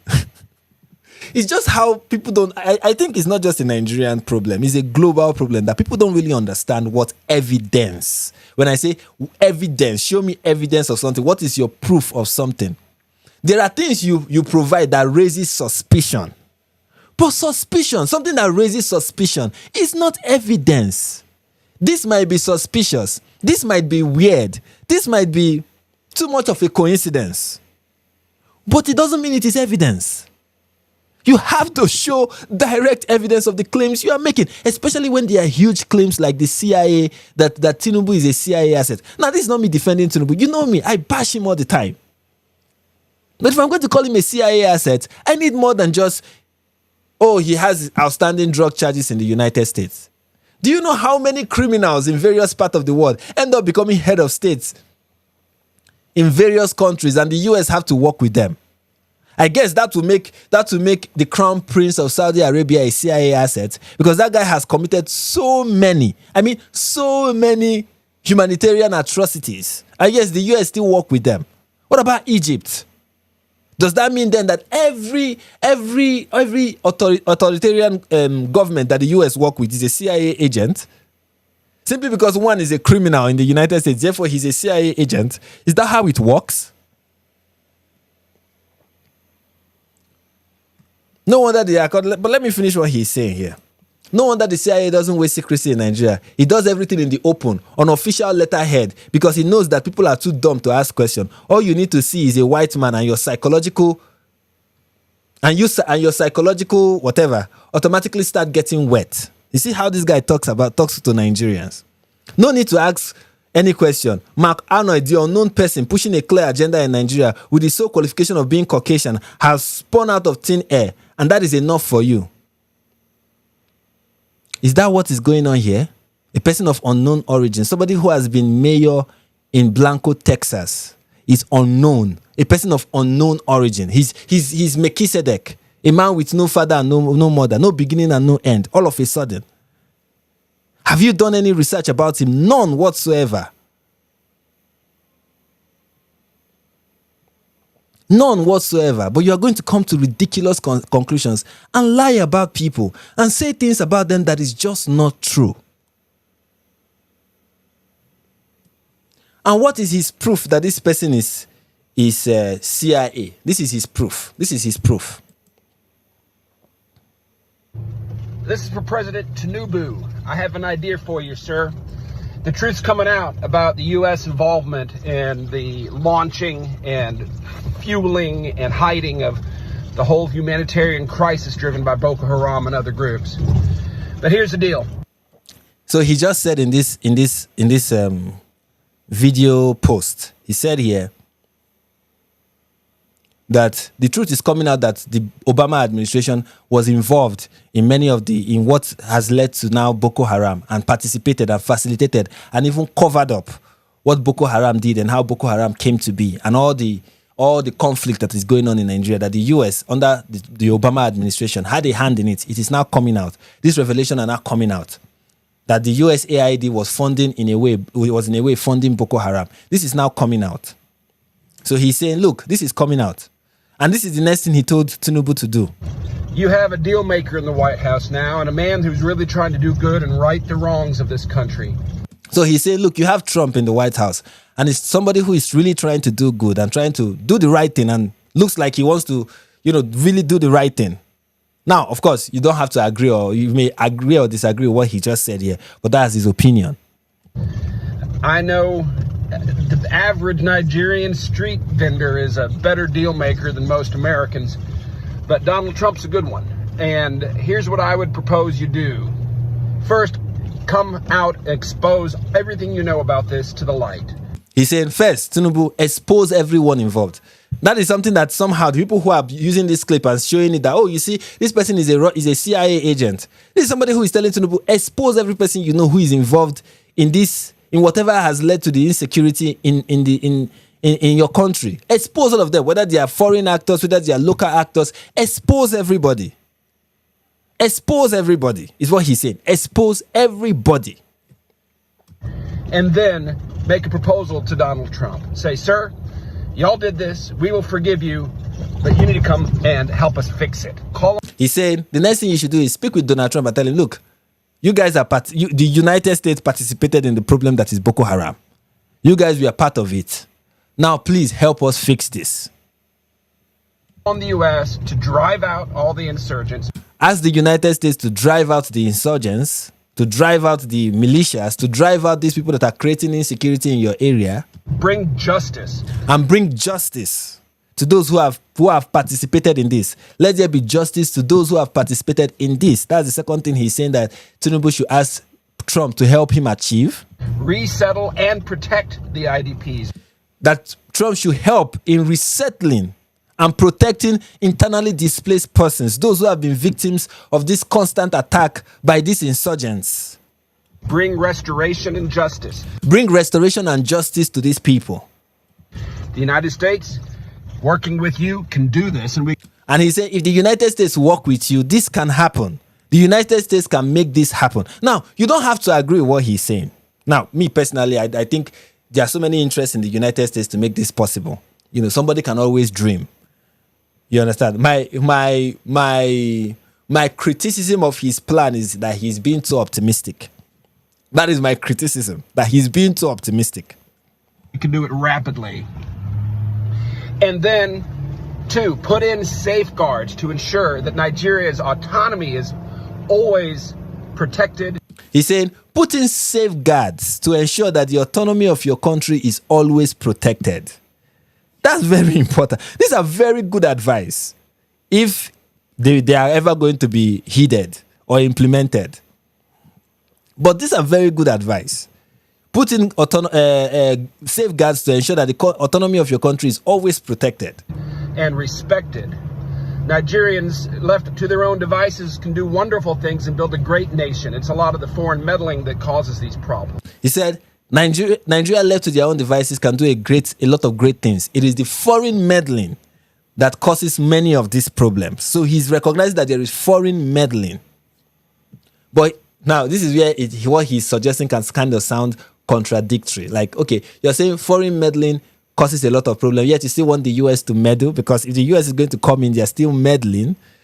I guess you could say what he's trying to say is, to give it a charitable interpretation, which is what I'm trying to do here, is that what he's trying to say at the end of the day is that, look, negative foreign meddling that is not in the interest or in the best interest of Nigerians is what is causing most of the problem. When even the leaders and the foreigners themselves, nobody is on the table in these negotiations that have the interest of the average Nigerian at heart. Everybody is seeking out either the interest of foreigners or their personal interest. So you cannot really have a deal or a relationship with foreigners that will be beneficial to your own people.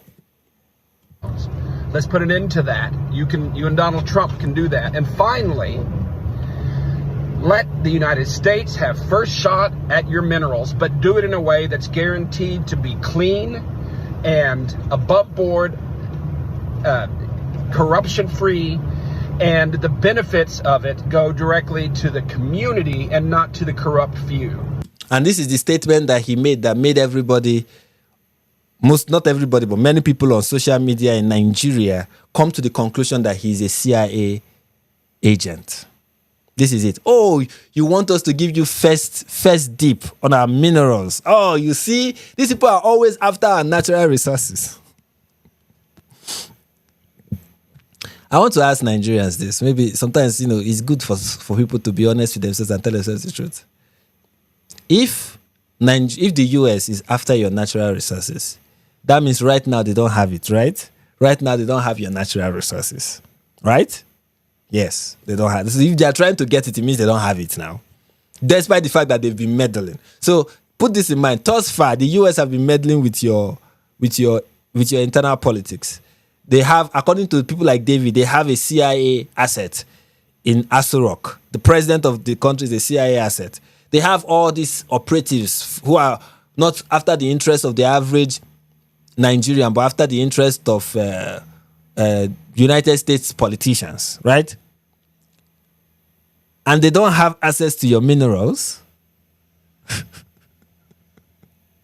They don't have access to your minerals. Thus far, they still don't have access to your minerals. Tinubu is their puppet, according to David, right? Tinubu is their puppet. They have him on a leash. He's their big dog. And yet they don't have access to your minerals. So wait, why are they controlling your nation? Why do they have their puppet installed in your country? What are they trying to achieve? Thus far, the relationship between Nigeria and the West have existed since the country came to exist. There has never been a time that we kicked the West out. We've always had relationships. They've always been our allies, right? So far they've not. Shell, let me tell you guys something. Shell was not beneficial to the United States. It was beneficial to the UK. Okay? All these oil companies that came and set up shop in Nigeria were beneficial to the UK. The UK is not interested anymore. Like, Shell is no longer in the country. As far as I know, maybe they came back. Why did they leave? How many foreign investors have left your country due to insecurity? How many people have interest in your country due to insecurity? Despite how precious your natural resources are, they could not risk it and they left. What he is describing here is how you make a deal with a foreign power that has no interest in helping you. Let us be telling ourselves the truth now. What is the interest of the United States in West Africa? They have more interest in the Middle East than they have. In fact, UK and other European countries have more interest in West Africa than the United States. What is their interest? Since Trump came into power, what has he done that is specifically targeting any West African country? He literally has no interest. Recently, an African country struck a deal with him to help the issue of insecurity. And from the way Trump talked about it, is as if, or the Trump's administration talked about it, was as if they entered that deal reluctantly. Like they didn't even want to be involved. Trump is looking to end wars and kind of reduce how much America is spending out abroad. He's trying to do, he's not like a revolutionary American first president, but you can see the gradual, let us withdraw a little bit approach that he's taking to foreign policy. And you think he has interest in West Africa? You really think that? You will really, really think that? I've never seen a group of people that overblow their importance. You think you are really that special. And speaking of the natural resource, how has it benefited any of you? That natural resource that you're like, no way, they want to stay. How has it benefited any of you? Israel, a country without one natural resource, is doing way better than any of you. Any state in this country, way better. But of course, the reason why Israel is doing very well is because, America.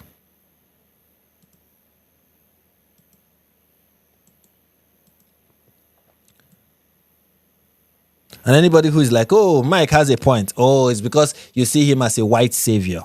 As in the self-bigotry, the willingness to think that every Nigerian is just stupid. That way of thinking. So insulting. Behold, Mike Arnold, your latest white savior. Dear native of green, white, green Olodo land. One way or the other, you will learn. It is about your resources. It is always about your resources. It is only about your resources. Continue to look for Oyibo to save you. Who is looking for Oyibo to save you? Look. Whether Oyibo people save you. Anyway, I'm not even looking for Oyibo to save you. I've said it on this place before that the only person that can save Nigeria is God. It's not Ted Cruz. I've said it here. Those who watch me know that I've said it repeatedly, over and over and over and over. That the only person that can save this country is God. It's not Ted Cruz. Our salvation is coming. We will look up to the hills. Where will our help come from? It will come from the Lord who made heaven and earth. That is my savior. Okay? He's Jewish. But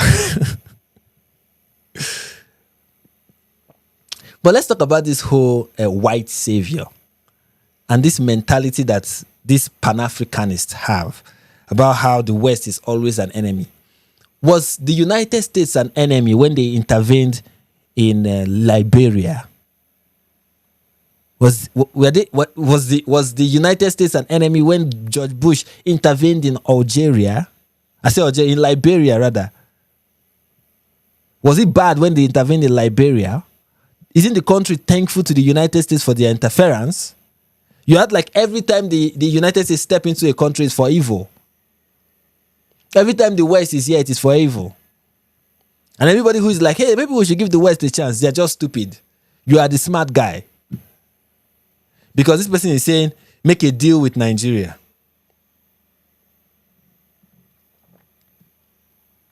How else will the United States come in to help if you are not going to make a deal with them?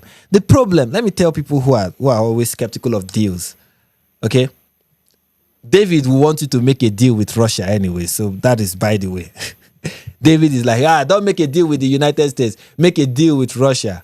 Russia is a better, option. Of course, go and meet a dictator, a very fierce, evil dictator who has an expansionist mentality. Okay, that's the person you should go and do deals with. Somebody who that violates human rights without even thinking about it. Somebody who does it so blatantly. Somebody who is committing serious war crimes in Ukraine. That's the person you should go and do deals with. He's better. He's better than the United States. Okay, he's better than any other Western country, of course. Eastern Europe is better than Western Europe, better than United States. Just go to the Eastern Europeans. They will treat you better. He will tell you all of that. And he knows that because he knows you cannot build Africa alone. Okay? You need partners. You need allies. And you need allies in the West. Until you come to an extent where you can stand on your own 2 feet, you need allies. Okay? So the suggestion of making allies with... And the problem, and I hope Nigerians who are watching this can understand this, that the problem with Africa is not our Western allies. I will say it and I will say it again. The problem of Africa is not our Western allies. The problem of Africa is our leaders. When they go to the negotiation table with our Western allies, or with the alliances that they have made in the West, they don't go there to represent our interest. They go there to represent their interest. And as long as their interest is what they seek to represent, no alliance that they make with the West will be beneficial to the average Nigerian. And the person making them corrupt is not Europe. Europe is not the person making us corrupt. America are not the people making us corrupt. We are already corrupt. Okay? When you go to go and deal with a criminal, you deal with a criminal like he's a criminal. When you go and deal with somebody who you know is dishonest, you deal with him like he's a dishonest person. You're dealing with a dishonest person is not what is making the person dishonest. The person is already dishonest. You're just dealing with him as such. Westerners and your allies in the West already know this. When they come to an African politician, they know the African politician does not care about his nation. He cares about himself. So when they make offers to him, they'll make offers to him that they know he will accept because these are offers that are beneficial to him. He doesn't care about his nation. And that natural resources that you are trying to safeguard and protect, China is taking it. How many times have illegal Chinese miners been arrested in this country for you to realize that illegal Chinese miners are already taking your resources? Jihadists are already exploiting your resources. But God forbid that the US has a mineral deal with you guys. You don't know who your real enemy is. And that is your problem, Nigerians. Especially the ones that talk like Mike Hundei. Is that you don't know who your enemy really is. Or maybe you know, but you are so filled with racism, anti-white racism, that once you see, David said, once we see white people, we are like, oh, we are giddy and all whatnot. Once he sees a white person, he's aggravated. He's angered because he's racist. He is, I'm saying it. David is a racist. Just like every other Pan-Africanist, like every other person who subscribes to Pan-Africanism, they're all racist. Whether it is David, whether it was the name of that fraudster from the United States, what's his name? Dr. Omar. All of them are all racist. Racist and fraudsters.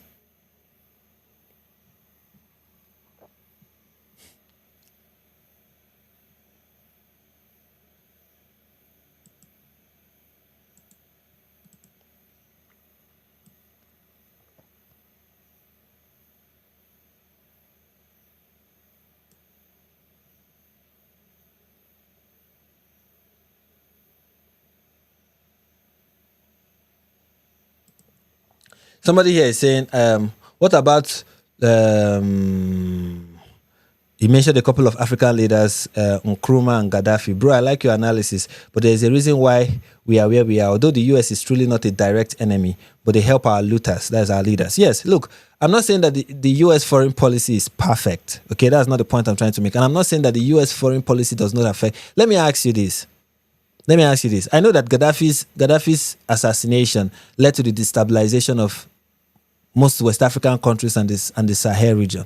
But do you think that if those West African countries had good security, had invested in developing their nation, and are doing well economically and taking care of their people, do you think these terrorists will have succeeded?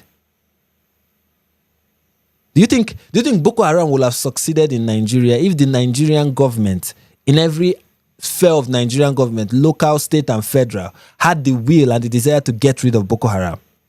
Look at the southeast, where you have where we used to have militants and we used to have kidnappers. There was a time where kidnappers were kidnapping rampantly in the southeast. There was a political will to deal with that issue, and Southeasterners themselves were not covering for kidnappers. We were not legitimizing them. We were not saying, well, they have a reason. I mean, there is problem in this country, so it is okay for them to kidnap. No. We were opposed to them, and we wanted the government to deal with it, and the government themselves wanted to deal with it, and they dealt with it. When you have a government that wants to help the people, and there is a will to do what needs to be done to help the people, things happen. If your government sets their mind to do something, it doesn't matter what the US does. They will achieve it. And you talk about Gaddafi. The overthrowing of Gaddafi will not have been possible if West African leaders did not cooperate. The US military set up base in I think it's Zambia or Gambia. I've forgotten one of the name of that West African. That was where they were. That was where they set up base and they were operating from. That was where negotiations were happening from. The leader of that country agreed.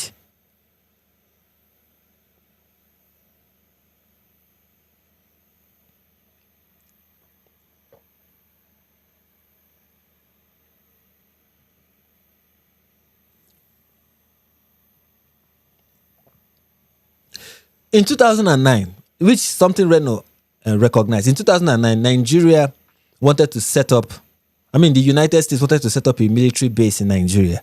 Nigeria rejected. And nothing happened. The US did not impose sanction. The US nothing happened.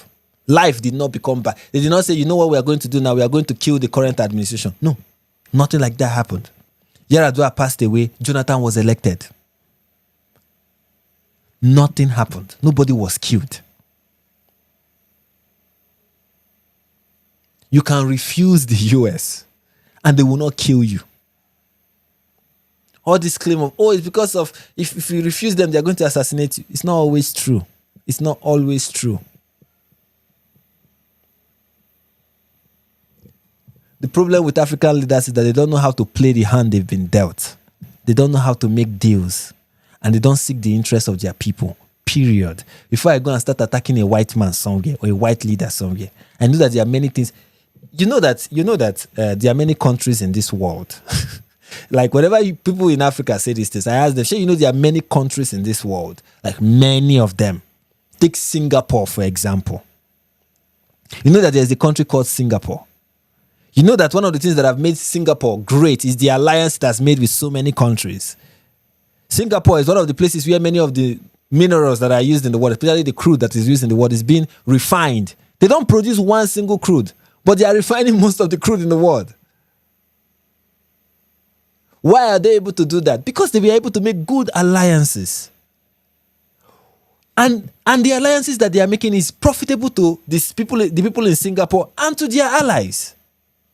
Everybody is profiting from it. Why can't African leaders make the same deals? Why? That is a question you need to consider before going with the narrative of, this is always the fault of the West. This is their fault.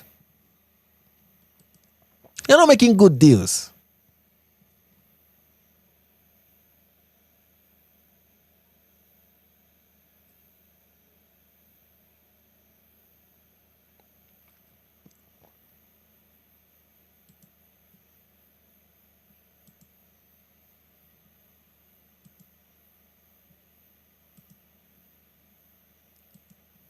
And when you have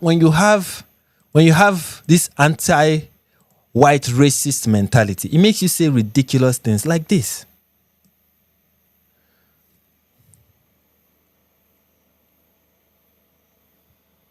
Let it load. You see the ridiculous thing that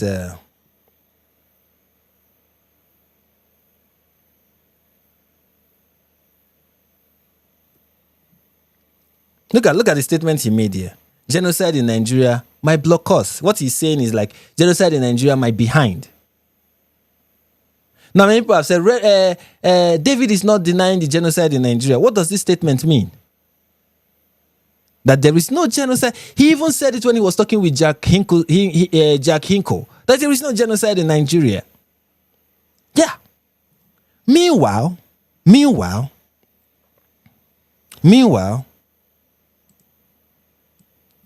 here he is in 2022.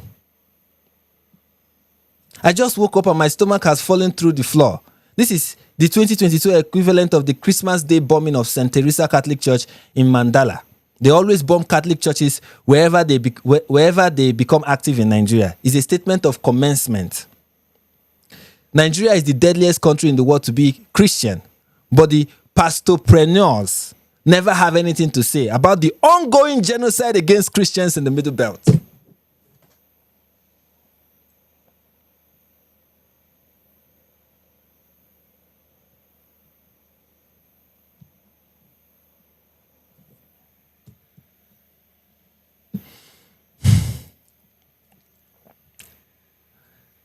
Reno Omokri is driven by corruption. David Hunde is driven by racism.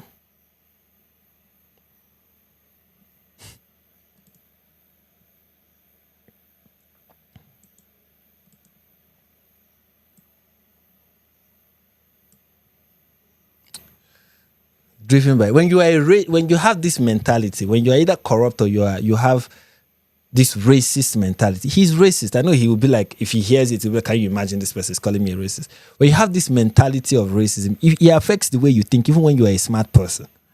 Because David is not a stupid person.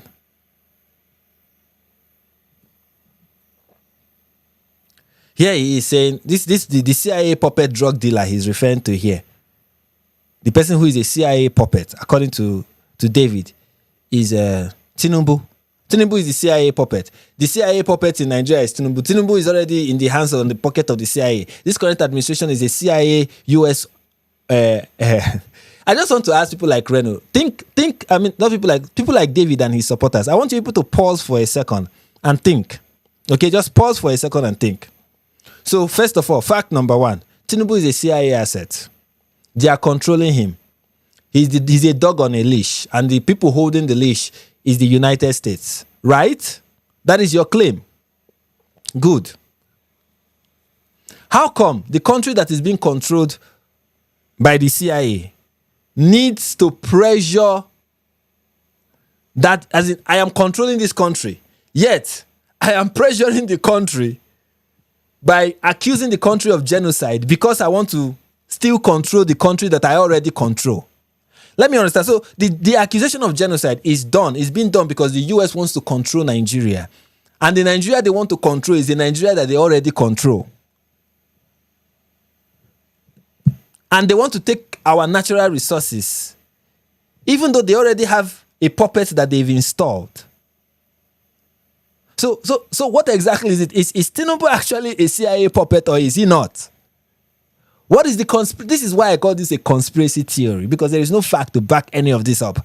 There is no direct evidence of any of this. Most of this is speculative, conjectures, imagination, science fiction, in fact, political fiction. Star Wars is more believable than many of the things that they are coming up with.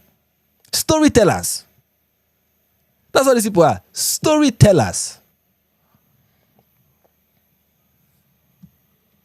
And this is the funny thing. There's somebody who pointed this out. I think the guy said it well. You pointed it out. He said, and I like the tweet, even though I don't like the guy. And the guy is also a Pan-Africanist, by the way. He's just a Pan-Africanist who does not support there is a fraction in Pan-Africanism in Nigeria. There are people who are in different factions, but they're all morons. They're just, He's got Ben this year. He said, you told Nigerians that Obama was the cause of their problem and that Orange Man was going to save Africa. They believed you and began cooning. Of course, we are cooning. Now you are back to tell them after 4 months that Orange Man is a colonizer. How do you think they will believe you? Now, what he's referring to is this. Where is it? Somebody tweeted it. Where is it? I hope I can find it. Where is it? Somebody tweeted it. I can't find the quote tweet. But there's this tweet where David was saying that Trump is going to leave Africa alone. Trump is not going to colonize Africa. He's not a colonizer like Obama, blah, blah, blah. But I can't find... I think somebody quote tweeted it under the... Oh, okay, I think I have it here.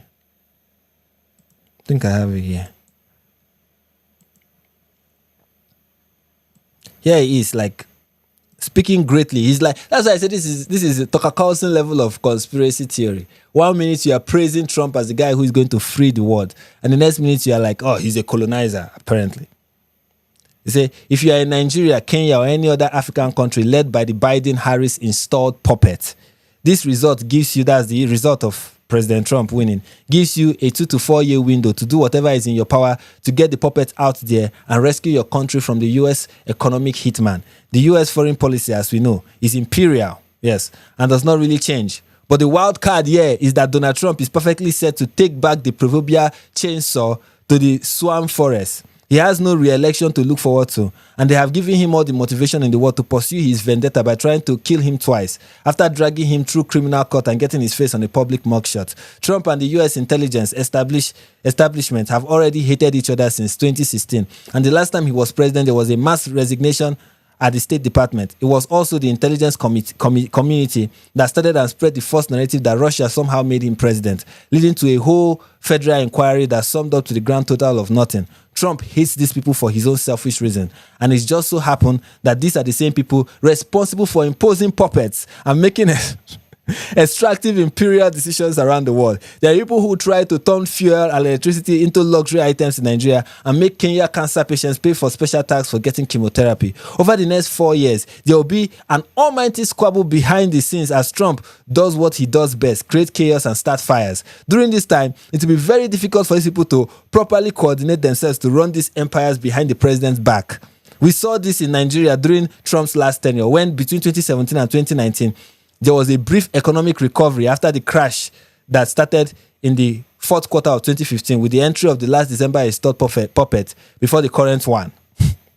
When Trump was creating chaos at the State Department, the systemic raiding and dismantling of Nigeria's economy couldn't be properly supervised, and we got a 3-year conspiracy theory. And we got a 3-year reprieve before 2020 happened. This means that if Kenya stage a Ruto must go part 2 next year, there will be no US government cover for him to remain in office and disappear people who he has been doing. But when they did it in Niger, when they did it in Niger, when they did it in Mali, when they did it in Burkina Faso, when all these places it was happening, these coups were happening under Joe Biden. Why were these coups? Currently, there is a coup in Madagascar. Madagascar just had a coup. The current leader of Madagascar is looking to flee the country. There has been another coup. I mean, Bangladesh. Bangladesh did theirs. They overthrew the lady that was leading them. Many places they've been having coups. And there is special interest. Okay, there is special interest in Nigeria and Kenya. Okay, there is the interest in Niger and Burkina Faso and Mali. It's not the same interest as they have in Nigeria and Kenya. Okay, Nigeria and Kenya are special cases. For the next 4 years, America will be too busy fighting itself and disappearing up its own giants behind to properly focus on destroying Africa's growing economies. This is probably the last time we will ever get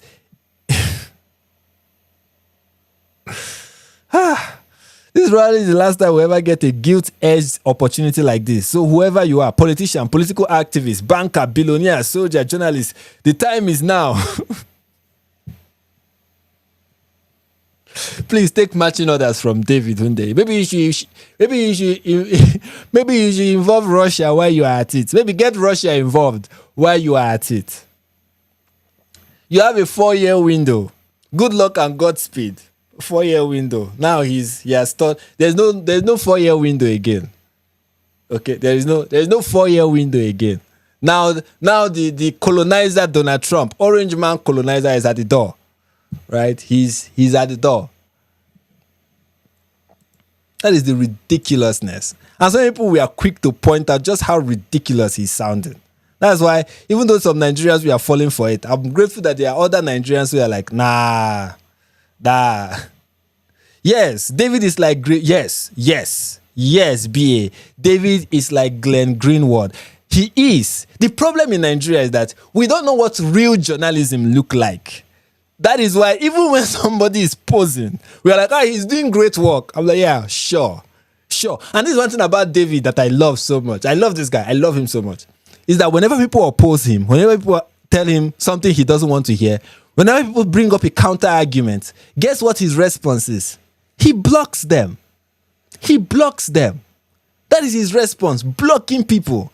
That is your renowned, world-renowned journalist, chief blocker of people. He has blocked me, by the way. For people who don't know, David has blocked me. The only reason I'm able to see his tweet is because of Elon Musk has this new feature. I didn't even know about it until recently. He had this new feature where even though somebody has blocked you, you just cannot comment. But you can see David Hunde has blocked you. You can view posts from David, but you are blocked from engaging with it. You cannot follow or message David Hunde. So he has blocked. I'm blocked. Okay? Blocked. Because, of course, David doesn't want to. Why? I know when I got blocked. I can remember what happened. So what happened was there was this talk in South Africa about how I think it was about how white farmers are being treated, or something about how the economy of South Africa is very bad, such that most of the blacks in South Africa are unemployed and are living on welfare, which is a problem for any country. What's the future of your country if more than half of your population is on welfare? It's bad. And somebody was pointing it out. And then David's response was that the people who are pointing this out are people who are longing for the return of apartheid. That they want South Africa to return to the glory years of apartheid. That what they see as the glorious time of South Africa is under the apartheid regime. When I saw that, I found that ridiculous, and I pointed out to him that, look, this criticism is not only coming from white people in South Africa. Even black people in South Africa are worried about this. So many of them have expressed concern concerning this. They have talked about how South Africa there's no future for this nation if they continue like this. The rate of unemployment is bad. There is a real economic problem in South Africa coupled with serious corruption. But when a white person points it out, that person is calling it out for racist apartheid reasons. That is all I said. And bam, Oga blocked me. Blocked me like I'm the enemy of his progress. Blocked me. And I'm very sure that everyone that is calling him out, he has been blocking all of them. In fact, everybody who called him out are like, he has blocked me. Oh, he has blocked me. In fact, it was like, it was the people who we are criticizing David were like a collection of all the people he has blocked. They just came together on social media and they're like, don't mind that guy. Of course, he's going to deny the genocide in Nigeria because, of course, when you finish blocking people, how will you listen to somebody who has a contrary opinion? All you want to hear is your own self-talk. And these are some of the responses from people for some Nigerians who can see David for what he is. He said, David so desperately wants to be seen as the guy that brings salvation to Nigerians and Nigeria. He wants to be worshipped. A guy had been to Nigeria 16 times since 2010 with no numeration for it, according to him, and debunked the narrative that killings going on in the north isn't a Christian genocide. For all he has seen and researched so far, he said there is a genocide going on. All of a sudden, you have an erection to start insulting Nigerians and himself by using the white skin narrative. See, Mr. Man, it doesn't matter how the news of the genocide is being pushed. If you dislike Christians and choose to say otherwise, that's your funeral. But let the man be and let him tell the truth. Do your own too without insults. Any small thing like this, you will gather all Nigerians and start raining insults and curses on us. Are you okay at all? Thank you. Thank you, sir. You said it better than I could have. Here is another one.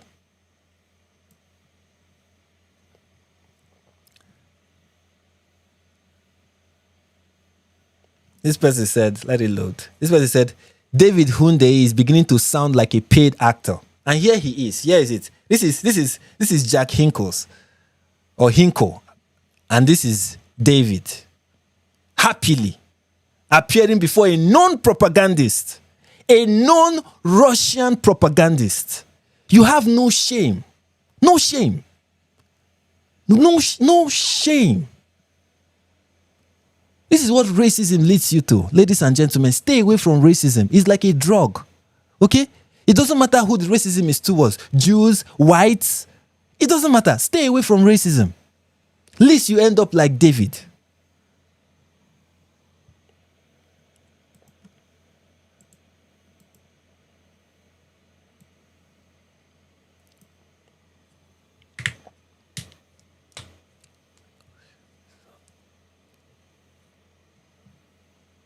as somebody, Eze Ndibo said, this Russian accent, no, they tolerate opposing opinion, just like Reno Omokri. Let me translate. He's saying this Russian accent does not tolerate opposing opinion, just like Reno Omokri.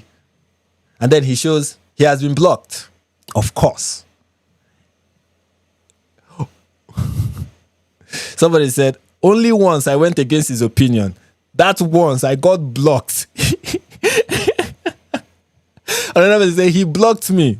So another person say once you find out he's on the Russian payroll, he will block you. Now I'm not saying he's on the Russian payroll, but my goodness, the way he blocks people.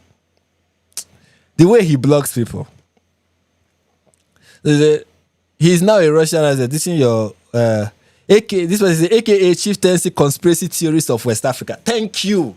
Thank you. He's the chief conspiracy theorist of West Africa. Blocker in chief. If he blocks you, then you've done something right. He's the this is the truth about David. He's the chief conspiracy theorist of West Africa. A Pan-Africanist to his bone. Blocker in chief. If it is a badge of honor that David has blocked you. If David has blocked you, you are doing something right as a Nigerian. And this is the person who wants. I don't understand this mentality. This is a cancer for Africans. Pan-Africanism is a cancer for Africans. It should be rejected in all its forms. It is a racist ideology that believes in black supremacy and makes black people believe, Africans especially, believe that they need nobody else to survive and that everyone else, every other person from every other part of the world is their problem. And that every Nigerian politician that is corrupt because of the West. No personal accountability whatsoever. Everything is the West's fault. This is African leftism. This is African form of leftist ideology. This is African woke ideology. This Pan-Africanism nonsense. Pushed by atheists, by the way. Many of them don't believe in God, of course.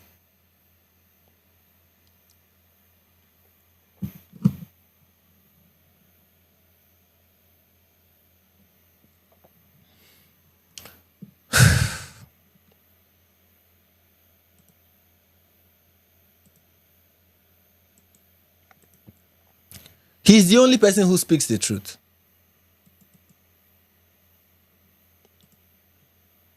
Somebody who has no respect for Africans. Like, that's one thing about this Pan-African. They have zero, the way they view other Africans. It's like you are a dog. A untrained dog that is not listening to them, the true saviors.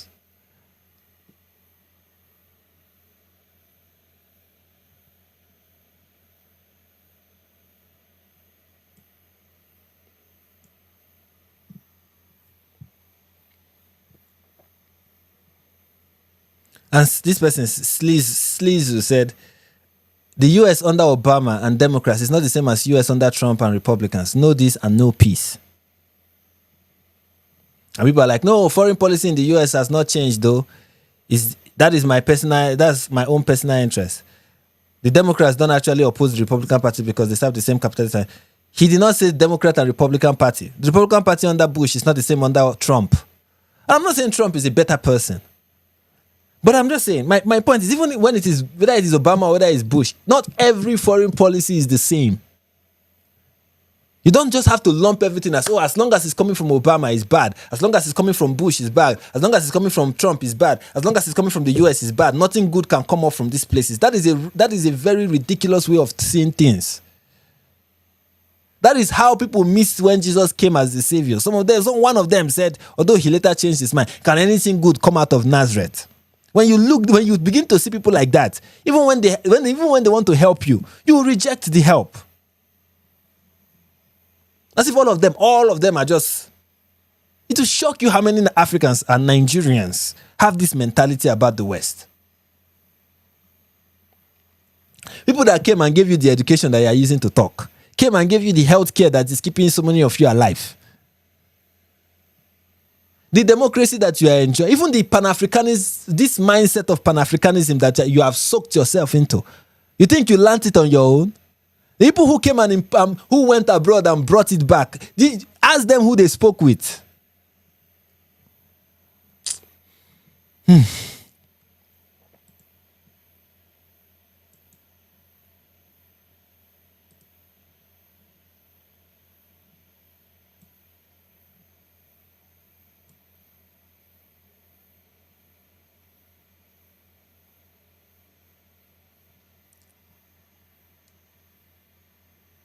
if someone is truly my asset, while someone say, if someone is truly my asset, why on earth will I need to push propaganda just to gain access to the resources in his country? Why is he my asset then? The whole logic collapsed on itself. Exactly. If Tinubu is already the America's asset, why do you need to push propaganda on somebody who is already your asset? Make it make sense. If Tinubu is already inside the pocket of the US administration, then why do they need to push propaganda to control him? He's already in their pocket. He's already under their control. What more control can they have on somebody they already have control over?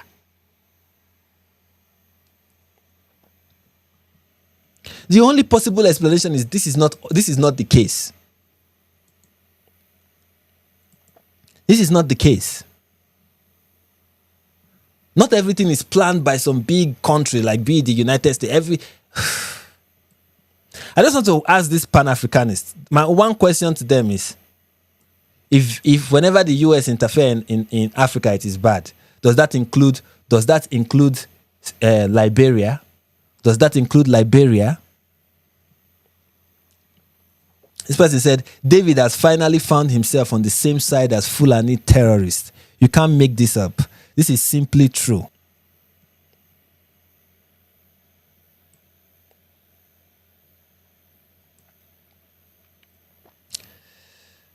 Anyway, let me stop reading on David, and I want to recognize ED and thank him for this $10 super sticker. I really appreciate it. As you can see, I'm being funded by Mossad. If you need proof that Mossad is paying me, you can see the one super chat. And still, somebody is still going to post in the comment of everything I post on social media that I'm doing this for $7,000 US. And you can see the $7,000 US that I'm receiving. You know, this is why I do this. I do this for this. I do this for this, obviously.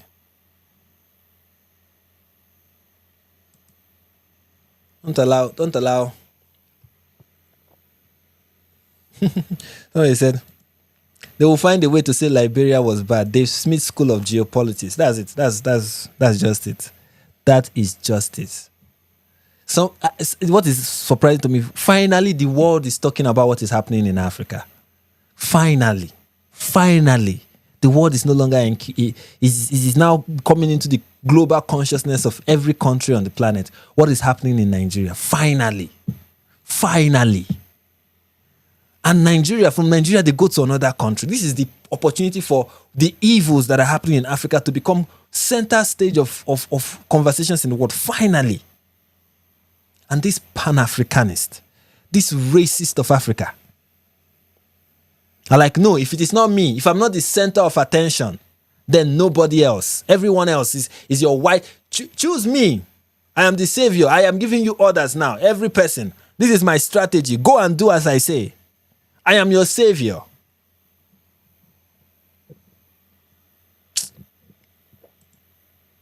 It's so unfortunate, these people. So unfortunate. This is why I will encourage Christians in this country. Look to God, though. Pray. You know, you're not like Americans that have the luxury of, I would need to talk to the government. You know, sometimes their government will listen. But in this country, pray, oh. Pray. Any person that tell you that prayer is not going there, that have we not been praying? My brother, pray, oh. Pray. Pray. David is not your solution. You see all these journalists and activists, whether it is so, any of them, all of them. My brother, pray. Pray.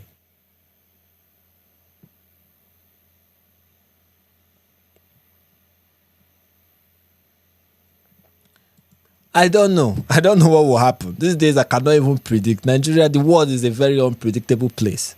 I admire those intellectuals that will write 167-page articles talking about what they predict will happen in the future, and sometimes they're accurate.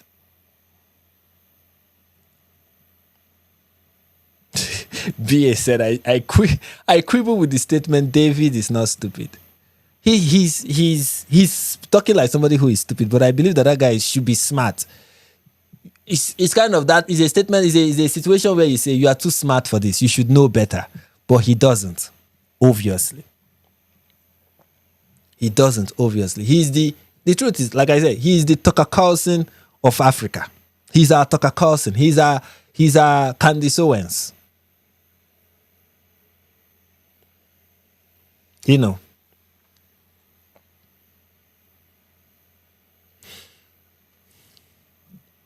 Anyways, so yeah, that is what I have for every one of us. Philippe said, pray. Oh. That's the thing. He's not even a good talker because he's not asking questions. That's the thing. He's not even asking questions. He's giving answers. And his answers are stupid. In fact, I think it's an insult to Tucker Carlson at this point. At least Tucker Carlson knows how to throw stones and hide his hand. David is not that smart. He's not that smart. And the moral of the story at the end of the day, which I try to leave all of us with, the moral of the story, with a moral. And the moral of that story is, don't allow racism to take over. 2 things you should try to avoid as an individual. Avoid corruption and avoid racism. Avoid anything. Avoid any ideology. Avoid any ideology that takes away responsibility from you as an individual or takes away responsibility from the people doing an action.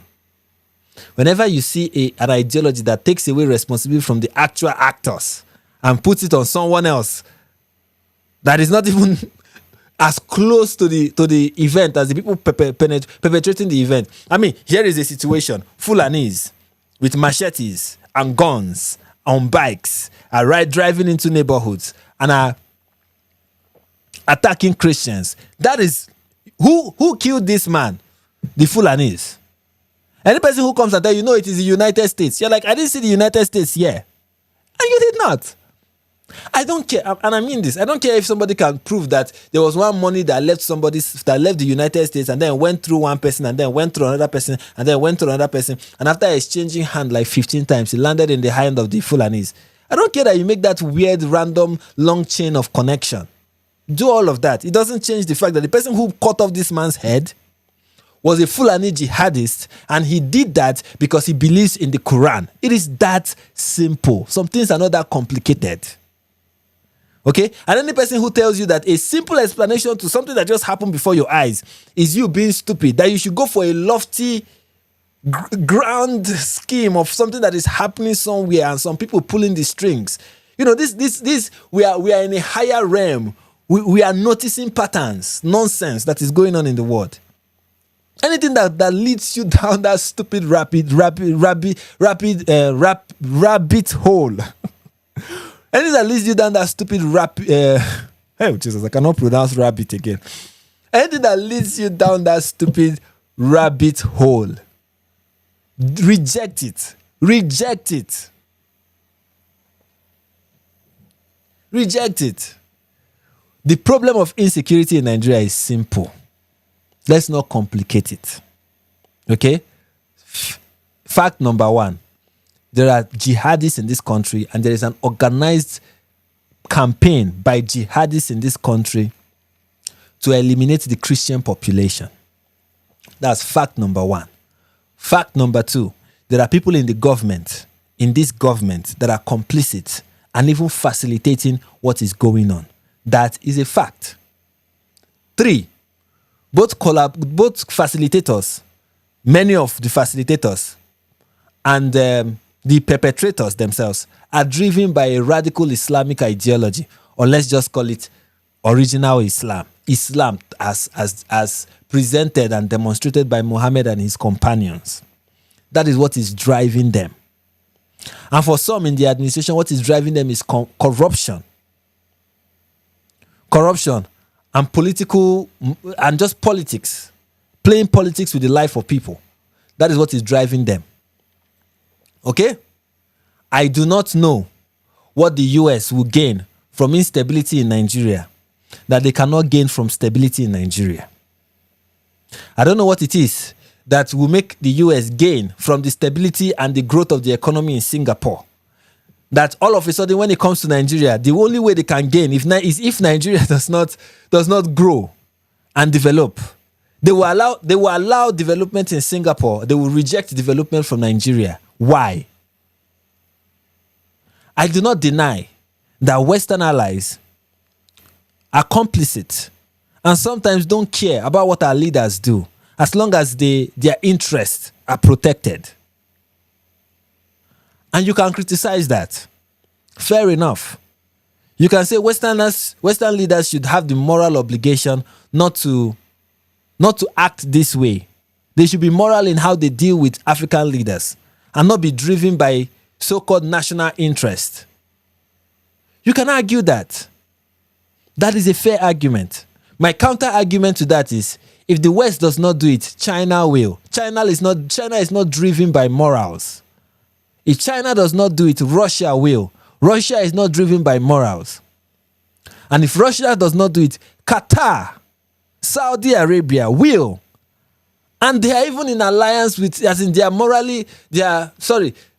ideologically aligned with many of the people that are causing the problem in the country.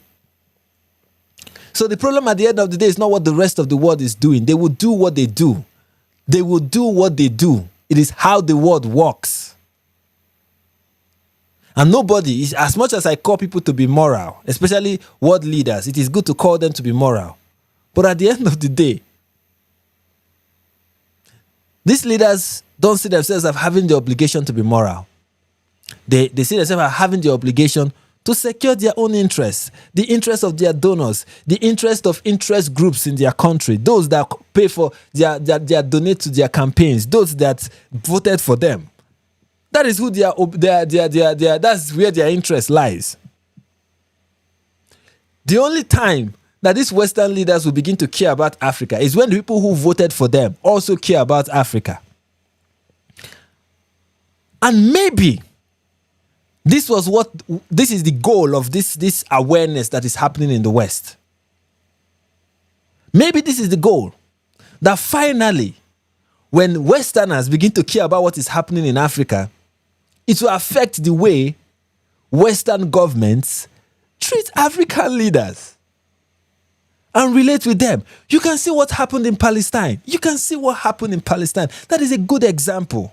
Although it is it was in the negative sense. Why do you think France, Macron, and his boyfriend in the UK, Keir Starmer, and the other communist leftist in Spain, and the wimp in Canada, why do you think all of them came together to recognize a Palestinian state? One of the dumbest political moves they could ever make. Why do you think they did that? You think it's because they cared? You think Palestine was of any interest to them? They were trying to curry favor with people, with their voters, with people who voted for them. Especially the Muslim voters that are increasing in their country. That was what they did this for. What happens then when Christians start thinking globally, the way Muslims think globally, but not in a jihadist fashion, but in the fashion of I care about other Christians, like I genuinely care about other Christians, not like I care about the Palestinian cause or I care about global jihad, but I actually care about other Christians in other parts of the world. What if the Christians in the West start acting like that? Wouldn't that be effective in changing the condition in Nigeria? But the Pan-Africanist, atheist mindset doesn't even think like that.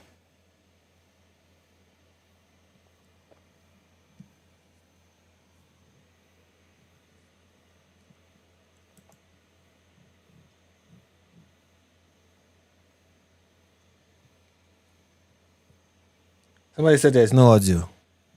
Can you guys hear me? Somebody said there's no audio. Let me know if there's actually no audio. Because nothing has changed on my. Let me know, guys. Is there no audio?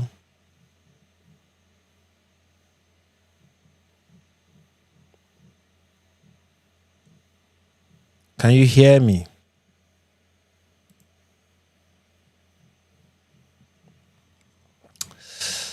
Maybe it had as my live stream ended. It hasn't though.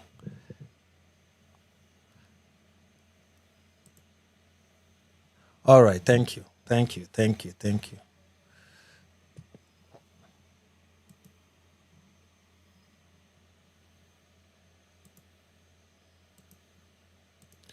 thank you guys. Thank you guys for confirming that there is audio.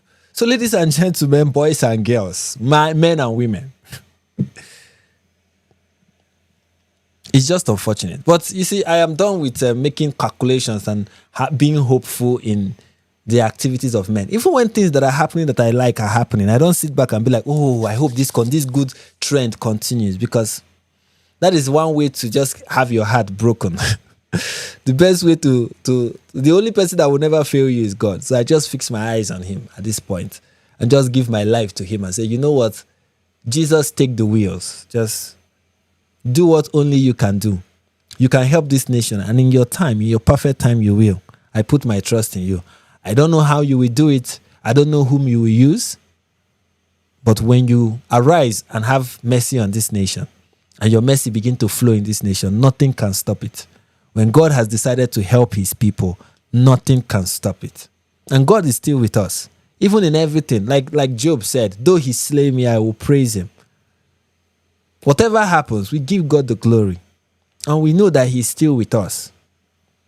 The people that are against us, they can destroy the body, but they cannot destroy our soul. And that is my hope. That is my hope. So if you are listening to the sound of my voice and you don't know if your soul is saved, your body may be. You may be living in the West under this cozy Western environment where you complain about first world problems and you think your life is over. The question I want to ask you is, your body may be saved, but is your soul saved? And if the answer is no, there is somebody who can save your soul from eternal damnation, who can deliver you from the judgment that is to come. Because trust me, there is judgment that is coming. There is a day where everyone will be judged according to their deeds. Okay? Have you escaped that? If you haven't, I invite you to accept salvation found in Jesus. He has died, was buried, and rose on the third day so that you will be saved. Receive his salvation today. In Jesus' name, amen.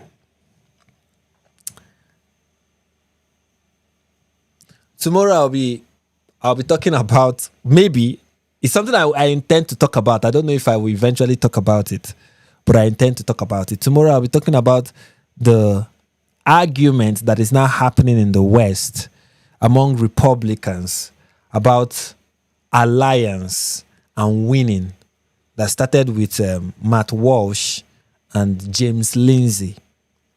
You can already predict what my opinion will be, but you can still come to watch me air it nonetheless. I'll be talking about that because I think it is an important lesson to learn. And one of the things we'll learn is why it is important to hope in God and not to trust in the devices of men. I'll be explaining in tomorrow's live stream how so many people in the West don't understand how they won. They don't understand what gave them victory in the last election. They think elevation comes from man. They think exaltation comes from political strategies. And let me tell you people in the West one thing, and I will say it again tomorrow. Let me tell you people in the West, you see one thing God does not like. He does not like people sharing his glory. Like, God does not like people taking glory for something that he did. I did it, and you people are taking glory. Worst is when you now attribute what he did to something evil. It's called blasphemy. You know, you read in the Bible and Jesus was saying blasphemy against the Father can be forgiven, blasphemy against the Son can, but blasphemy against the Holy Spirit cannot be forgiven. You know, he was saying that in response to people saying that he was casting out devils in the name of Beelzebub. They were attributing the work of God to the devil. When you attribute what something that God did, granting people victory, and you people had Donald Trump, exaltation that came from him, you went and you are attributing it to strategy, and not even good strategy, bad strategy. You are attributing it to that. Know that the God you serve, maybe I know many of you are political Christians. You know, you are politicians first, or political first, then Christians second. You use Christianity to support your politics. You don't use politics to support your. You're not a Christian that is in politics or is engaging in political discourse. No, you are a political pundit first, and a political strategist second, and then a conservative third, And then Christian is somewhere in the 6th or 7th thing on the list that you are. In fact, you are American first. Just know that God does not like people sharing his glory. He does not like it.